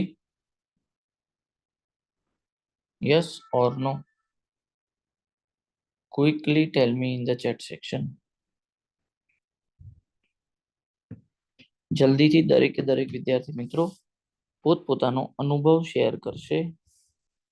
હા, કેવું રહ્યું? બોલો, જલ્દીથી દરેકે દરેક વિદ્યાર્થી મિત્રો પોતપોતાનો અનુભવ શેર કરશે. કેવું રહ્યું? Quickly tell me. યસ. તો માસ મોમેન્ટ ઓફ ઇનર્શિયાનું ફિઝિકલ સિગ્નિફિકન્સ ખબર પડી ગઈ? તો માસ મોમેન્ટ ઓફ ઇનર્શિયાનું સ્ટડી મેકેનિકલ એન્જિનિયર્સ વધારે કરે છે, એના કામમાં વધારે આવે, કારણ કે એક તો એને રિજિડ મટીરિયલ સાથે ડીલ વધારે કરવાની હોય, મતલબ એ મટીરિયલને રિજિડ માનીને વધારે ચાલતા હોય છે. પ્લસ એ લોકોમાં મટીરિયલનું રોટેશન, મતલબ ઓબ્જેક્ટનું રોટેશન, ઓબ્જેક્ટનું સર્ક્યુલર મોશન, આવું બધું વધારે સ્ટડીમાં આવતું હોય. અને જે સર્ક્યુલર મોશન, રોટેશનલ મોશનના અગેન્સ્ટમાં રેઝિસ્ટન્સ એટલે માસ મોમેન્ટ ઓફ ઇનર્શિયા કરે, એટલે એમને માસ મોમેન્ટ ઓફ ઇનર્શિયાની જરૂર બી વધારે પડતી હોય as compare to civil engineers. બોલો, is there any doubt? Is there any confusion my dear students? બોલો, મજા આવી ગઈ? તો આપણે સરસ મજાના 4 પ્રશ્નો, આમ જોવા જાવ તો મલ્ટિપલ પ્રશ્નો અને મલ્ટિપલ ડિસ્કશન સાથે બને, બરાબર ને? આવતીકાલે આવીશું અને આગળ વધીશું. પેરેલલ એક્સિસ થિયરમ શું છે, પરપેન્ડિક્યુલર એક્સિસ થિયરમ શું છે, રેડિયસ ઓફ ગાયરેશન શું છે અને એની એપ્લિકેશન શું છે, આ બધું ભણીશું. ભાઈ, everything is going well or not? Discussion બરાબર થઈ રહ્યું છે? ડેપ્થ આનાથી વધારવી છે, ઘટાડવી છે, સ્પીડ વધારવી છે, ઘટાડવી છે, કેજો. અને આ જે મસ્ત ગુજલિશમાં જવાબો લખીને આપું છું એ બધું મજા આવે છે? જલ્દીથી બધા પોતપોતાનો એક્સપિરિયન્સ શેર કરો, થોડુંક ઇન્ટરેક્ટિવ રાખો. હા, ક્લિયર છે? All good? હા, બરાબર. આવતીકાલે બોલવાની પ્રેક્ટિસ બી કરાઈશ, એટલે રેડી રહેજો. ઓકે, ઠીક છે. ચલો, આવતીકાલે આ 2 પ્રશ્નો અને આવતીકાલે બીજા પણ આવીશ, એની પ્રેક્ટિસ કરાઈશ. એટલે 1 થી 6 એ 6 પ્રશ્નોની પ્રેક્ટિસ કરાઈશ. બરાબર છે? રેડી કરીને આવજો. અને થોડુંક વધારે ચાલે ને પછી પીડીએફ મુકાવું છું. પીડીએફ નું ઘણા સ્ટુડન્ટને કન્ફ્યુઝન હોય તો પીડીએફ થોડાક પ્રશ્નો ચાલે પછી મુકાવું ને, નહીં તો કેટલી બધી પીડીએફો થઈ જશે. એટલે બરાબર. બાકી તમને આ જ એઝ ઇટ ઇઝ પીડીએફ આપી દેવાના છીએ, એટલે ચિંતા ના કરો. બરાબર, થોડુંક વધારે ચાલે પછી પીડીએફ મુકાવું. ચલો, ગુડ નાઇટ, શુભરાત્રી, મળીએ, રજા લઉં છું.